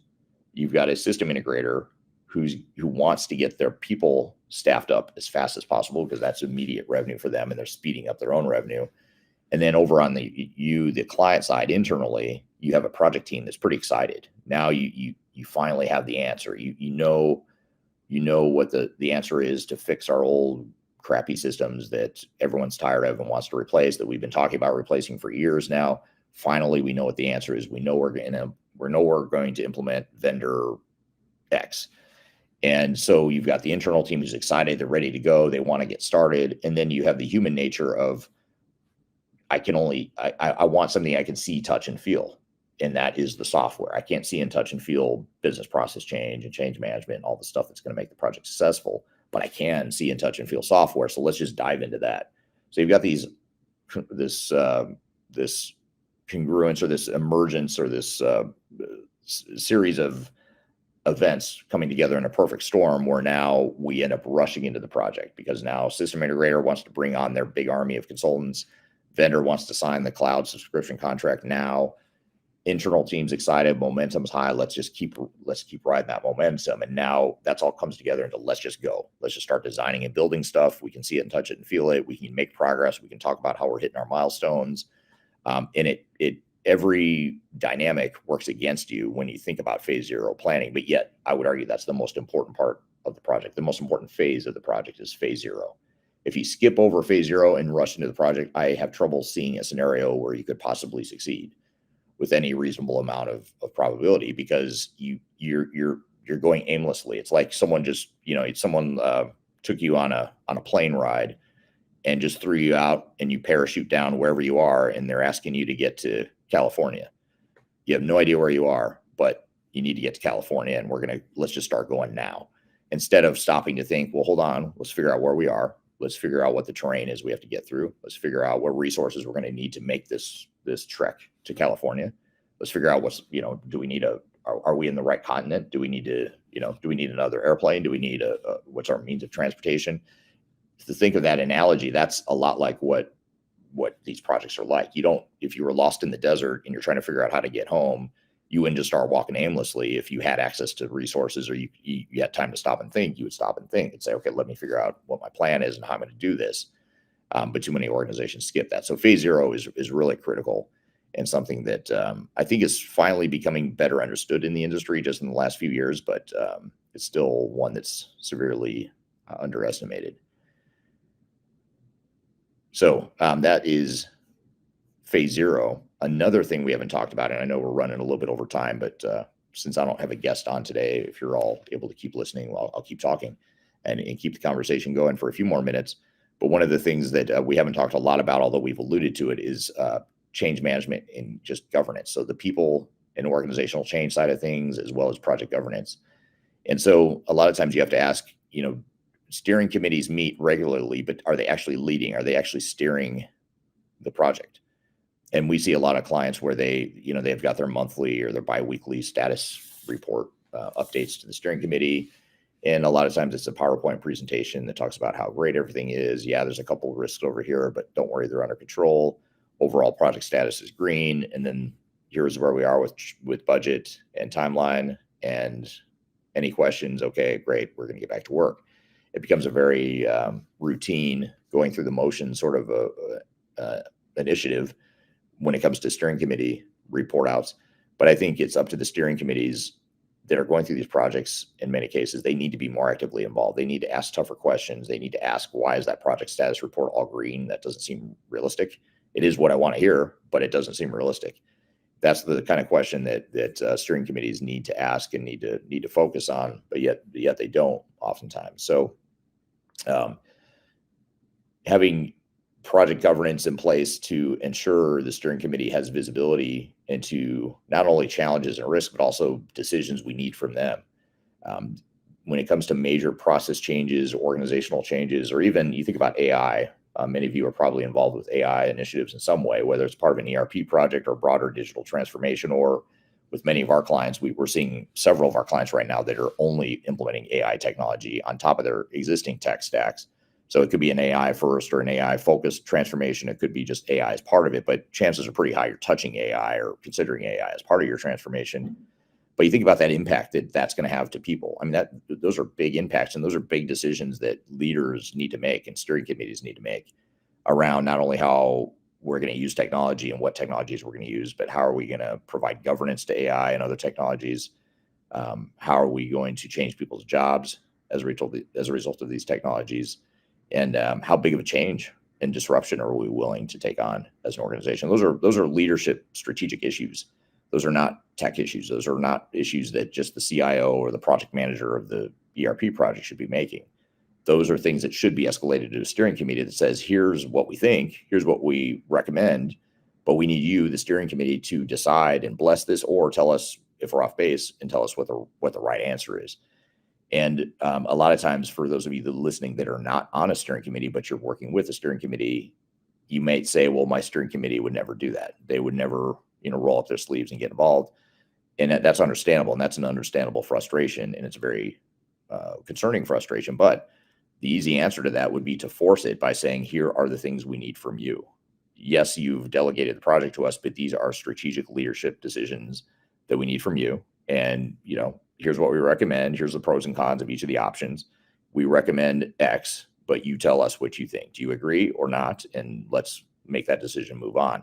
So I think it's incumbent on project teams, project managers, project teams, members, to push up a lot of this decision-making. I'm not saying every single minute decision that needs to be made on a project should go to the steering committee, but there are many decisions that get made at too low of a level. And what ends up happening, even if it is the right answer, even if it's the best thing for the organization, and even if it's the same thing that the executive would have decided if you would have asked them, that may be very, very well true, and it may be very well true a majority of the time. But when they don't have ownership of that, when something goes wrong, the bullseye shifts to you, whether you're the project manager, or the executive sponsor, or project team member. And so a way to do that, and this is just more of a CYA career sort of advice, more than just how to be successful in a project. A CYA mechanism is to push that decision up and push that validation up the organization, because you want them to own that for your own personal self-preservation purposes, but also, more importantly, for the good of the organization. You need the executive team making those decisions, validating them. So that's all important stuff for sure. I want to say hello to Ken joining from North Carolina. Lionel's joining from Switzerland. Thank you for being here today. And Carlos just had to jump off. Great discussion. Have a great day, all. Thank you for that. Question here from Sanjay on LinkedIn is, how do you define the change management and troubleshooting in growth mode projects in ERP systems and recovery stages? Well, there's a lot you can do in terms of change management. In fact, if you go to our website, we have a guide to organizational change management. If I have the QR code, I'll drop it here, but I do not have it here on this platform right this second. But if you go to the third stage-consulting.com and go to the resource center, go to guides and reports, you'll see a guide to organizational change management in there. You can also just go to our website and search guide to change management, and it should pull up that resource that you can get on our website. But that download will give you a lot of good guidance on steps in the change management process. So thank you for that great question. And then just the last thing I'll talk about here today that we haven't gotten to. There's a lot we haven't gotten to. I have not gotten through the entire top 10 list, which I could have guessed that would happen here today, given the meatiness of this discussion. But just a couple things I'll run through in sort of a lightning round. Unrealistic expectations we talked about earlier, but that is in my top 10 list. Not having realistic expectations around what this project will look like. And a subcategory of unrealistic expectations would be bad success metrics. So not having clear definitions and measures for what success looks like. That's another common challenge we see. And then another thing is normalizing failure and ignoring warning signs. There's so many reasons why these projects and human behavior, organizational behavior, lead us to false green status reports. A lot of it is because a lot of it's self-preservation. We as humans we tend to be biased towards the quality of work we're doing. And if I'm a project manager, I might err on the side of optimism when I'm rating the success of the team. So I might be giving a green status to something that maybe is yellow or maybe green, or amber or green, I should say, just to go with the red, amber, green nomenclature for those of you that follow that. But regardless, I think that's partially part of it is that self-reporting bias, but then also you get the software vendor and system integrators who are doing the same thing. They'll say everything's fine, so it's green, partially for the same reason, because they're grading their own homework, so they're giving themselves an A, even if they should be getting a C, D, F, or whatever. And so they give you that input as project manager, and you say, okay, great. Vendor says it's green. I'm going to report green up to the staff, to the steering committee. And you can see how risk gets overlooked very easily because you've got a group of people that are acting out of self-preservation. In the case of the vendor, they're acting in self-interest in terms of they want to preserve this cash cow they've built with the revenue from the services they built by having this army of people on the team. So they've got a lot to lose by saying, oh, actually, we're doing a crap job.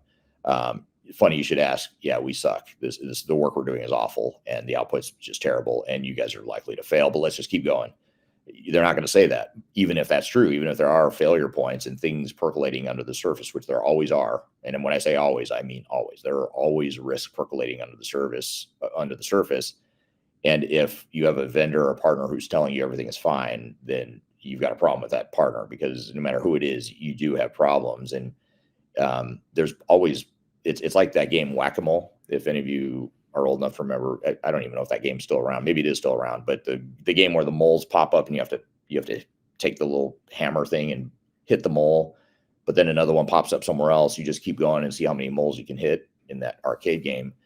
That is a lot like risk management in these projects. You might solve one risk, but then another one's going to pop up later. And I'm not saying this to be a overly pessimistic person.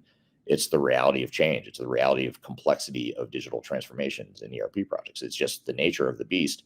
So instead of pretending like the project's going to be fine and easy, why not just go in with the assumption it's going to be hard, and let's prepare for that. Let's act logically and work around that. So I think having clarity around what those risks are and just ensuring that we are realistic about it. And the good thing about risk management, and let's just say you have a risk log of 100 things, and it may seem overwhelming, and you may think, oh, no, I can't report that because that makes me look bad. Well, it's not a bad thing if you've identified them and you have a strategy and a plan to address them.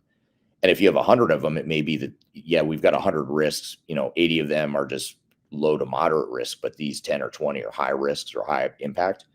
And we've got a strategy to deal with those, then prioritize and focus on the highest risk ones. You may not be able to solve all the problems, but you can at least deal with the highest risk ones. And so having that deliberate, logical, structured conversation around risks and how we're going to mitigate the risks and how we're going to prioritize the risks, that's all super important stuff too. And so I guess I would just leave you with this. So what should executives do differently? And I guess I'd love to hear in the chat, if you don't mind dropping in the chat here, if you had to pick one thing that executives should stop doing or start doing to make their projects less likely to succeed, what would you say it is? Love to hear your feedback here in the chat. And by the way, I'm trying to get a lot of feedback from you all because you're giving me ideas for YouTube videos. So I have my own selfish reasons for asking these questions too, in addition to the fact that it's just good feedback from you all. So that'd be a question for you. What's the one thing executives must stop, and what should they start and do more of? Love to hear your thoughts on that. And if you're leading an ERP project right now, I'd love to hear the one truth that what's the one uncomfortable truth that you're avoiding. Hopefully you've learned some stuff here today in today's conversation and hearing from other people too. But I'd love to hear if there's if there's one thing that you take away from this that you feel like, okay, I can apply this to my project now. And then I just saw this comment come in on YouTube, which is a good one. It's a good capstone comment here. And it's a quote from someone else. The quote is, "It's a lot easier to fix the score than fix the store." And that's from Jim Womack from Gemba Walks. I'm not familiar with that. I don't know what that is. Is that a book, I assume? Or is it a movie? I'm not sure. But it's a lot easier to fix the score than to fix the store. Interesting point. So thank you for that. And so I guess the takeaway here is that ERP failure is not inevitable. But avoiding it requires a certain amount of leadership, courage, and in many cases, uncomfortable decisions. And what I also want to leave you with is if you want to download our ERP recovery guide, be sure to check that out. And again, this is not just for people that might be failing or in a failure right now. It might be that you're just trying to identify what the risks are. It may be that you're having some problems, you're hitting some turbulence in your project. Ideally, read this guide before you get too far down the path. It's something that will help you avoid failure, or at least catch the failure or catch the risks and address those risks now. But check out that recovery guide on our website. Let me know what you think once you have a chance to look at it. Well, thank you again, everyone, for all the great feedback in that conversation. Really appreciate all the comments, and there's a lot we didn't get to, but love to hear from you. Anything we didn't talk about, if you haven't already dropped in the chat, let me know what you think as far as what you think the top reason or reasons are for digital transformation failure. We'd love to keep a running tally here in the comments as we continue this conversation. This is an ongoing conversation that won't get resolved overnight, but it's good to hear everyone's feedback here, and love to see your comments below. We've got a lot more to cover. We're going to get into we're going to first of all debrief on the conversation we just had. Then we're going to get into how CIOs can avoid blame for their digital transformation and ERP projects. We're going to take a quick break. We'll be back with more Transformation Ground Control.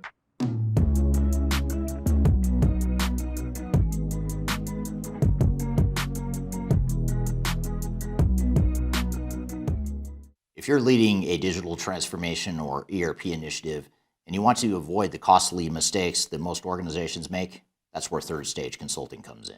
We are an independent and technology advisory firm, meaning that we don't sell software, we don't take commissions from vendors. Our only job is to protect your interests and be on your side.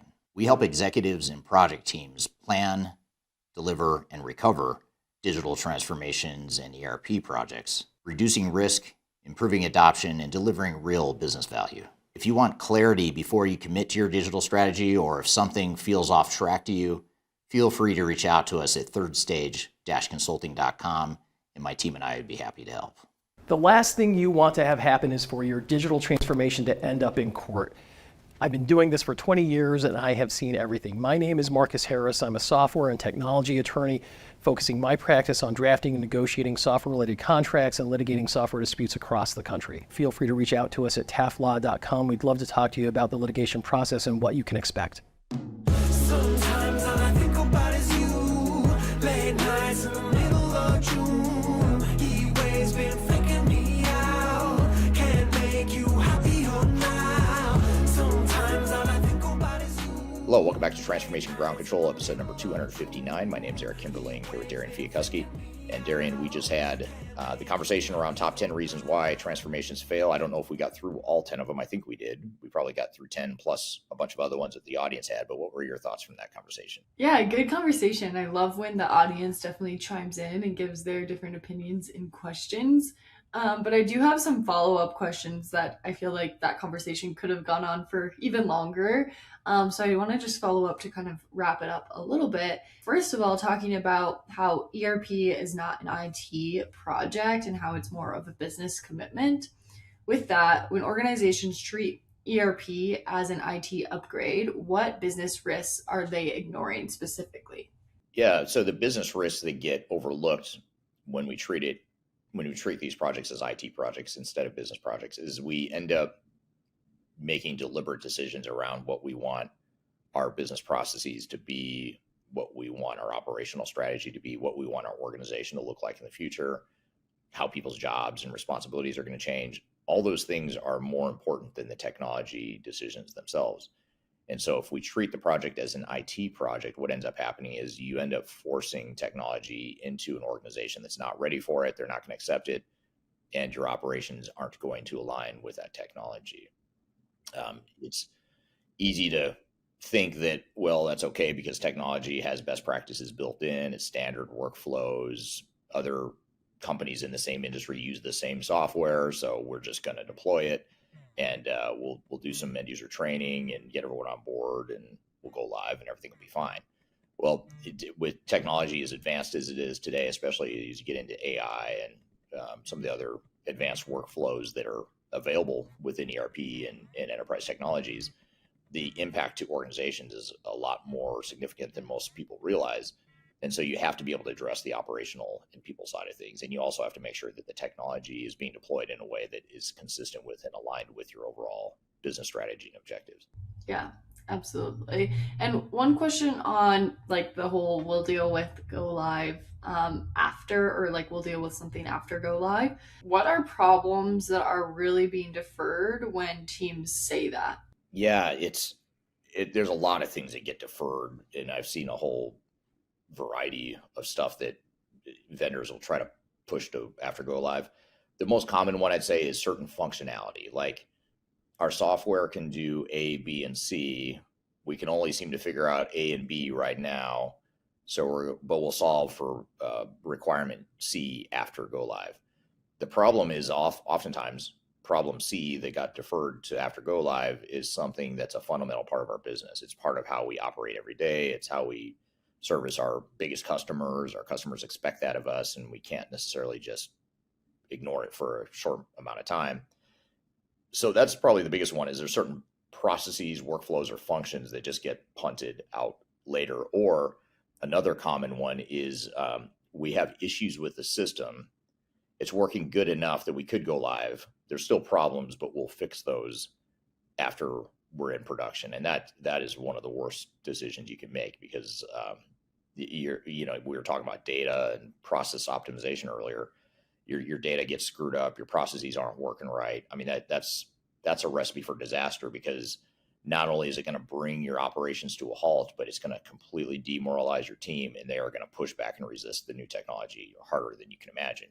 So the more you punt these problems to after go live, the more you are creating a huge amount of risk. It's I think earlier in the episode I was talking about almost like a grenade. It's like you're taking that grenade and you're just throwing it over the fence to post go live, and you don't see it ready to explode over there. You think it's fine because the grenade's not here in the implementation. It's over there on the other side of the wall, so I'm good. But then when you get through the wall, you go to the other side, you've got 100 grenades that have piled up over there. They're about to blow up in your face. And that's the best visual gory analogy I can think of to describe it. But that is a lot like what it is. And so you've got to be real deliberate about, why are we pushing this to after go live? We can't solve all the world's problems in one single phase of a project, but are we sure that we should be pushing that to after go live? Those are the kinds of questions that leaders and project teams need to ask more aggressively.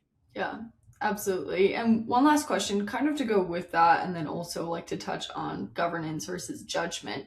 What issues should never be deferred, regardless of schedule pressure? Things related to testing and training, for sure. I would not push out anything related to testing or training to after go live. But even prior to the testing and training phases, I would not defer anything that is a critical part of your day-to-day workflows. If there's anything that's part that people are going to be doing every day, every week, and you can't figure that out, don't push that to after go live, because it's gonna bring your operations to a halt. And it's not just going to be one thing. It's going to be like death by 1,000 paper cuts. You might have 5, 10, 20 different workflows that we're just going to figure out later. And those 5, 10, 20 things add up to a big mess that brings the rest of the operations to its knees. So I'd say definitely not testing or training. And I'd be very, very selective about anything related to workflows or processes that are critical to your operation. I would be very hesitant to push any of those things to post go live either. Absolutely. Well, what a great conversation today. I feel like there was a lot of great stuff from the audience, and yeah, I'm excited to get into our next conversation though. Yeah, the next conversation being, if you're a CIO or any sort of executive leader, how can you avoid taking all the blame? And this is meant for more, I'd say I'm speaking more to the individual level here. I'm not speaking to an entire leadership team. I'm speaking to any one member of a leadership team who might feel like, I'm the CIO, I'm the executive sponsor, I'm the one that the leadership team has tasked to take on this part of the project. And it may sound like, and as I was creating this video, and I'm going to play you a YouTube video clip here in a second, as I was creating this video, I was trying to walk a delicate balancing act of not giving executives and leaders a free pass or justification for deferring responsibility. It's not that I want people to avoid a responsibility. I mean, you still have to take ownership and accountability for the project, but the dynamic that we often see play out is that the CIO in particular, sometimes the CFO, if they're the executive sponsor, but whoever the executive sponsor is, I think sometimes gets the brunt of the blame when something goes wrong. And, and the reality is it takes a whole organization and a bunch of outside third parties to to contribute to a screwed up project. So there's usually plenty of blame to go around, but in an inordinate amount of blame ends up going to one person oftentimes. And so the question becomes, how can we take some of that pressure off CIOs? How can we take the bullseye off them and share the responsibility throughout the organization? Because that is the reality. There are multiple stakeholders and leaders that are required to do their part to make the project successful, and any one breakdown at that level can create a lot of problems that get pinned onto one person. So I created this video in the context of what can you do to shift the blame and to get more people involved and to share the ownership, so that it's not, you still might be ultimately accountable for the project. You still might be that last final point of escalation, but at least you're bringing in the right stakeholders and you're diffusing some of the responsibility and decision making and getting people involved in the project in the way they should be. So that was the context of the video, but let's roll the clip and then we'll come back and talk about it. In a perfect world, as a CIO, you might outsource your entire digital transformation project, whether it's an ERP implementation, an AI project, CRM, whatever it may be. But in reality, what that does is it creates a lot of challenges for you as an individual and for your organization. It may sound good in theory, because if you have someone else come in as an expert to take over the project and they've got all the experience to avoid some of the pitfalls that other organizations make, it sounds good in theory, but it doesn't ever work out that way when you outsource a project, because it's people inside the organization that are more likely to make the project successful. And then you add to the fact that most software vendors and system integrators and ERP consultants in general have conflicts of interest with your needs, in that they actually benefit if the project takes longer than expected, and they actually benefit if you outsource complete control to them. That's not a healthy thing for organizations.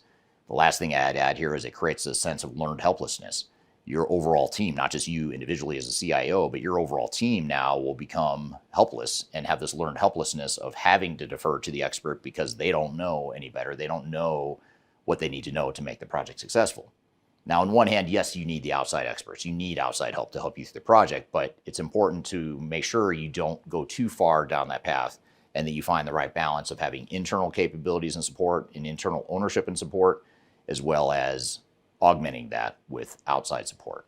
So one of the biggest things you could do is make sure you don't outsource the project, because every time I've seen a project that gets heavily outsourced to an outside third party like a software vendor or system integrator, those failure rates are astronomically higher than organizations that don't. And the reason for that is because there's a lack of accountability and ownership internally, and your third parties have a conflict of interest that is going to drive up your cost and the time it takes to implement new technology.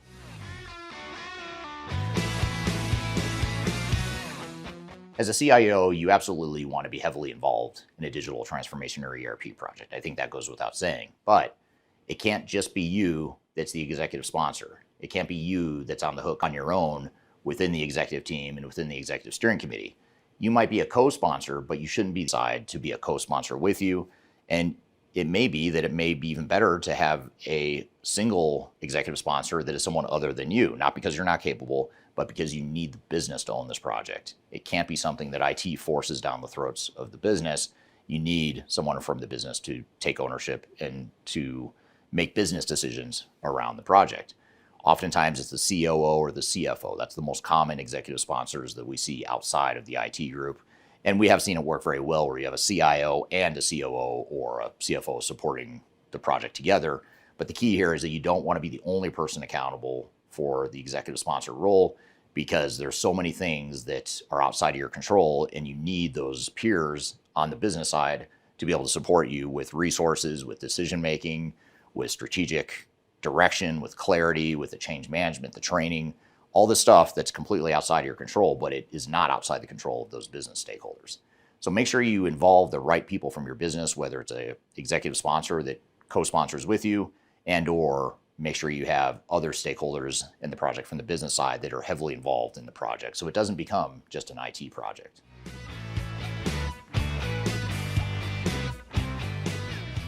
Another thing you can do as CIO to ensure that you take the bullseye off you and you take the pressure off you and potentially failing in this project is to ensure that you do proper planning and you have a clear vision and a clear strategy and a clear plan before you bring in your software vendors and your implementation partners and your system integrators. The reason for that is because you need to work with the business to define what you want your business to look like in the future, how you want to staff the project internally, how you want your people to support the project, what your overall plan is going to be, what your seasonality looks like, what resource availability looks like, what you want your future state operating model to look like, how you want to deploy technology in your organization. All that stuff are important decisions that need to be made before you start bringing in the outside consultants. The minute you bring in the outside technical consultants and the people that are there to design, build, and deploy software, the meter starts running at a very high rate. You've got a lot of people billing by the hour, and every decision you make, every minute or every hour, every day, every week you take to make business decisions, key business decisions, that's money and time lost at a very high rate. If you can make those decisions before the meter's running hot, you're going to be able to be a lot more effective in the way you use your resources and use your budget. So make sure that you take that time to do phase 0 implementation planning up front. And that could be something that takes anywhere from 3 months for a mid-sized organization to maybe 6 months or more for a larger organization. And keep in mind that your software vendor, your system integrator absolutely will pressure you to start their team sooner because they have a conflict of interest. They have an economic interest in seeing their team get staffed up as quickly as possible, as big as possible, so that they can generate revenue as fast as possible. However, that is not in your best interest in most cases. You might selectively choose some of that technical team to provide inputs, or you can hire a third-party independent tech agnostic consulting firm like ours at Third Stage to help you with that. But that's a very light, and that should be a very light approach. It should be very light in terms of the meter running, and it should be a way for you to get all your ducks in a row, get organized, work out all the messy details and the messy decisions that need to be made. Do that up front, and then bring on the expensive consultants, the expensive technical consultants. They're going to run at a higher rate later on.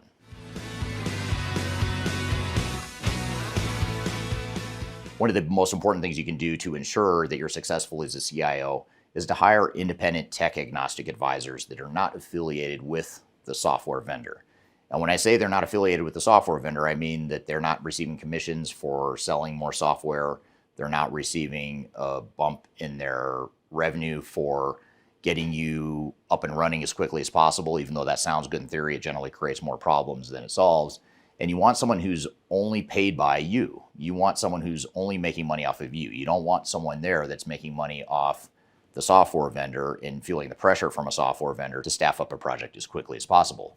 So having an independent outside advisor that's not affiliated with the software vendor, it's going to allow you to make objective decisions around how technology is going to get used, where it may not get used, where you may need a third-party solution to augment the core solution, which, by the way, your software vendor generally won't want that. They'll want you to double down on their suite of products, which may or may not be the right answer for you. But you need that independent tech advisor that can help you through that process to make decisions that are right for you from a business perspective, not just a technology perspective. And if you'd like to learn more about how Third Stage can help you in that regard, you can certainly reach out to me. I've included my contact information below. You can also look at our website to learn more at thirdstage-consulting.com.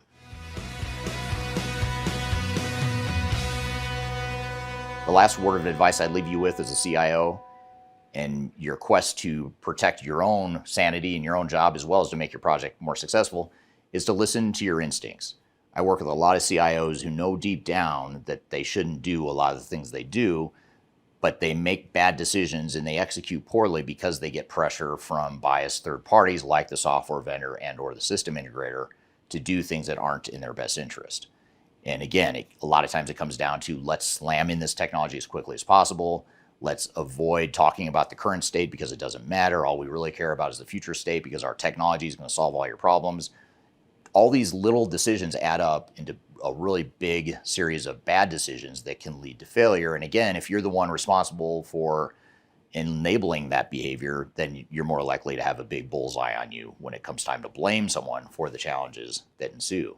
So as a CIO, if you have a strong instinct or a strong feeling that something's wrong, you have to listen to that, at least investigate it. It may be that it's just a flawed perception, but more often than not, I found that CIOs' guts are accurate. They oftentimes just ignore that gut feeling because they feel so much pressure from the software vendor or the big system integrator or the big consultancy to bring on resources and do things a different way that doesn't feel quite right. And what you don't want to do is wait until you're halfway through a project and you're feeling the pain of a failed project in motion. You don't want to wait until then to listen to your instincts. You want to listen to your instincts much sooner, knowing that you can always adapt and speed up later if you need to or if you want to. But chances are pretty high that if you need to slow down or pivot, you're probably on the right track and it may be worth doing. So I hope this has given you some ideas and guidance on how to avoid some of the pitfalls that we see CIOs fall into oftentimes, especially as it relates to CIOs taking the brunt of the blame for troubled projects and challenges that come along with these projects. If you'd like to receive further advice on what I would suggest to you in your current situation, feel free to reach out to me. I'd love to be an informal sounding board for you and chat with you about any challenges you're facing, questions you may have, uncertainties you have around your project. I'm happy to have an offline conversation with you about that. You can reach out to me. I've included my contact information below. So that is a clip from my YouTube channel where I talk about how executives and CIOs in particular can avoid taking the entirety of blame for digital transformation challenges and problems. What were some of your thoughts from that video, Darian? Yeah, I thought one of my biggest takeaways was that outsourcing ownership increases the failure risk. And I think that's just something that is a good reminder for CIOs. And then the other one thing was the phase zero planning and how critical that is for them to do. But a couple of follow-up questions with that. At what point does outsourcing support cross the line into outsourcing accountability? Yeah. I don't know that there's any one point where that becomes the case. It's sort of a slow burn and something that happens over time, but it's a real issue where companies think, they think that, I'm trying to do exactly what you suggested, Eric, which is how do I defer responsibility or how do I diffuse responsibility and share responsibility with others? Well, the easiest way I can think of is to hire someone from the outside who has the answers, who's done this before, and who, by the way, is telling me that everything's gonna be fine if I just outsource the project to them. And so I'd say, the best advice I can give is just go in with the mentality of I do not want to outsource this project. I want outside help, but I don't want to outsource it. And force your team to be uncomfortably responsible for the project. And when I say the team, I mean more than just you, one leader. I also mean the entire project leadership and executive leadership. And when I say uncomfortable, I mean you're gonna feel like I'm not capable of doing this because I'm not an expert. I can tell you, if I give you a couple examples of two of the best executive sponsors I've ever worked with, and there's two in particular I'm thinking of. One is one of our bigger clients. They're about a $25 billion steel company, and the other one is a small company. They were about a $20 million high growth consumer services company. Two very different industries, two very different companies, two very different projects that they were involved with. But in both cases, both those executive sponsors were operational people, and both these guys knew very little about technology. And they were the first to admit, I don't know anything about technology, but I do know the business really well, and I know where we're going as a business. And to me, that was a game changer for them, because they knew what they didn't know. So they knew that they didn't know technology. They knew they had never been through a project like this, but those were still to this day two of the best executive sponsors I've ever worked with on the client side. And part of it was because they knew what they didn't know. Part of it was because they knew business really well. And part of it was because they didn't know technology. They were more inquisitive. They tried harder to understand the technology in a business layman term sort of way. And if it didn't make sense to the business, it was really easy for them to say, okay, that just doesn't make sense. And there's something liberating about not being a technologist, and that you can cut through the crap a lot easier when you see something that's BS or crap. It's easier to spot it. And a technologist might say, well, that's just because you don't see the vision of what technology can do, or you're resisting change and you just want to stick to your old legacy systems.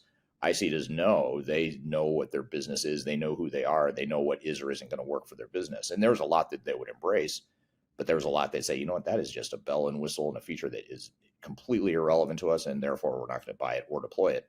It was a lot easier for them to do that. Whereas sometimes people that know technology really well, it's almost like they get confused between what's more important. Is it technology or is it business? Whereas if you're just a business person, it's easier to sift through the crap of all the messiness that technology can bring to a project. So anyway, now I forgot what the original question was. How do you not outsource responsibility? Is that what you said? Was that the question? Yeah. I'm not answering that question at all, am I?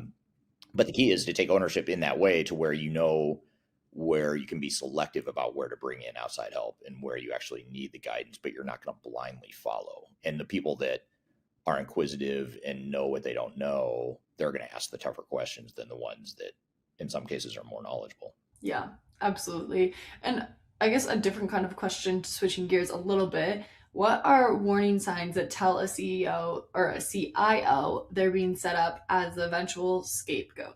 When you start to see people try to wash their hands clean of any sort of decision and say, hey, that's not me, that's not my decision, that's you, CIO. And you know, if it comes down to, like, I'll give you an example. If I see an executive do this, I know there's a problem. When an executive says, an executive gets asked, either you can operate your business this way or you can operate it that way.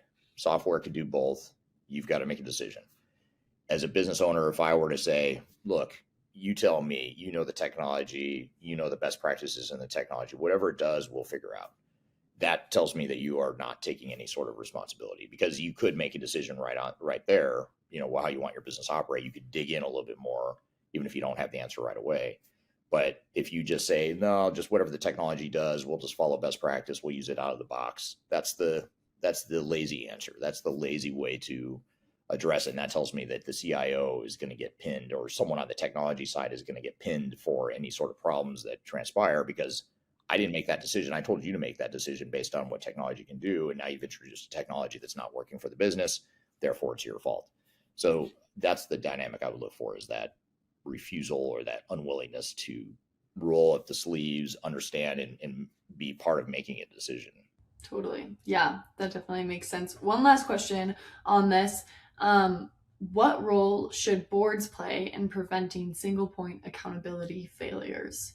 Well, on one hand, you do need a single point of accountability when it comes to, you know, if you're going to pick one person, you do want to pick one person that is ultimately responsible, because you can't have a committee that's equally responsible, because then no one's really responsible. So you do need that one person. I don't want to suggest that you don't have an executive sponsor or a single point of ultimate decision-making authority.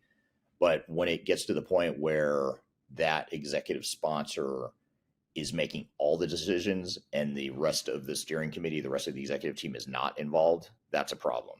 Because even though that person is accountable and responsible for the project, they need the other business leaders to validate and provide input into it. And if they refuse to do that, and they just say, I've got one point of accountability and they're going to decide everything, that's too much concentration of responsibility and decision-making. And it's too much for any one person. And it's not a human limitation issue. It's just an organizational dynamic. It's the unhealthy, ineffective organizational dynamic. So I think that's the main thing I would look for. Yeah, absolutely. Well, what a great conversation, and shout out you for the great video there. I think it was super helpful, probably for a lot of CIOs out there. Yeah, I hope so. I hope a lot of leaders gain from that. And if you are not a leader and work with a leader that might benefit from that conversation, please be sure to forward this episode to them, or you can find that exact YouTube clip on my channel if you just want to send them that clip, or send them, you know, the timestamp of this, where the clip is in this video or in this podcast. But share it with someone who you think might benefit, and I hope you found it beneficial as well. And I'd love to hear your feedback. What are your experiences working with an executive sponsor and taking ownership and responsibility and all the stuff we just talked about? So great episode today. Thank you, Darian, for another great conversation. Thank you to the audience for great feedback as always, and great questions. You can find new episodes of this show every Wednesday at transformationgroundcontrol.com. We'll stream it again next week, same time, same place, wherever you're listening or watching. And be sure to subscribe to the show. If you don't already, be sure to follow us. You can follow me on social media, as well as Third Stage Consulting, and also Lander Talent. Third Stage Consulting is the tech agnostic consulting firm that I work for. And we help clients through their digital transformation journeys from a consulting and advisory perspective. And then Lander Talent is the IT and ERP staffing arm of what we do. So if you're looking to hire your own internal resources to beef up your IT or ERP project team, be sure to reach out to us. We can help you find that right internal talent as well. So hope you all have a great week. Look forward to seeing you next week on the next episode of Transformation Ground Control. Have a great week in the meantime. Take care.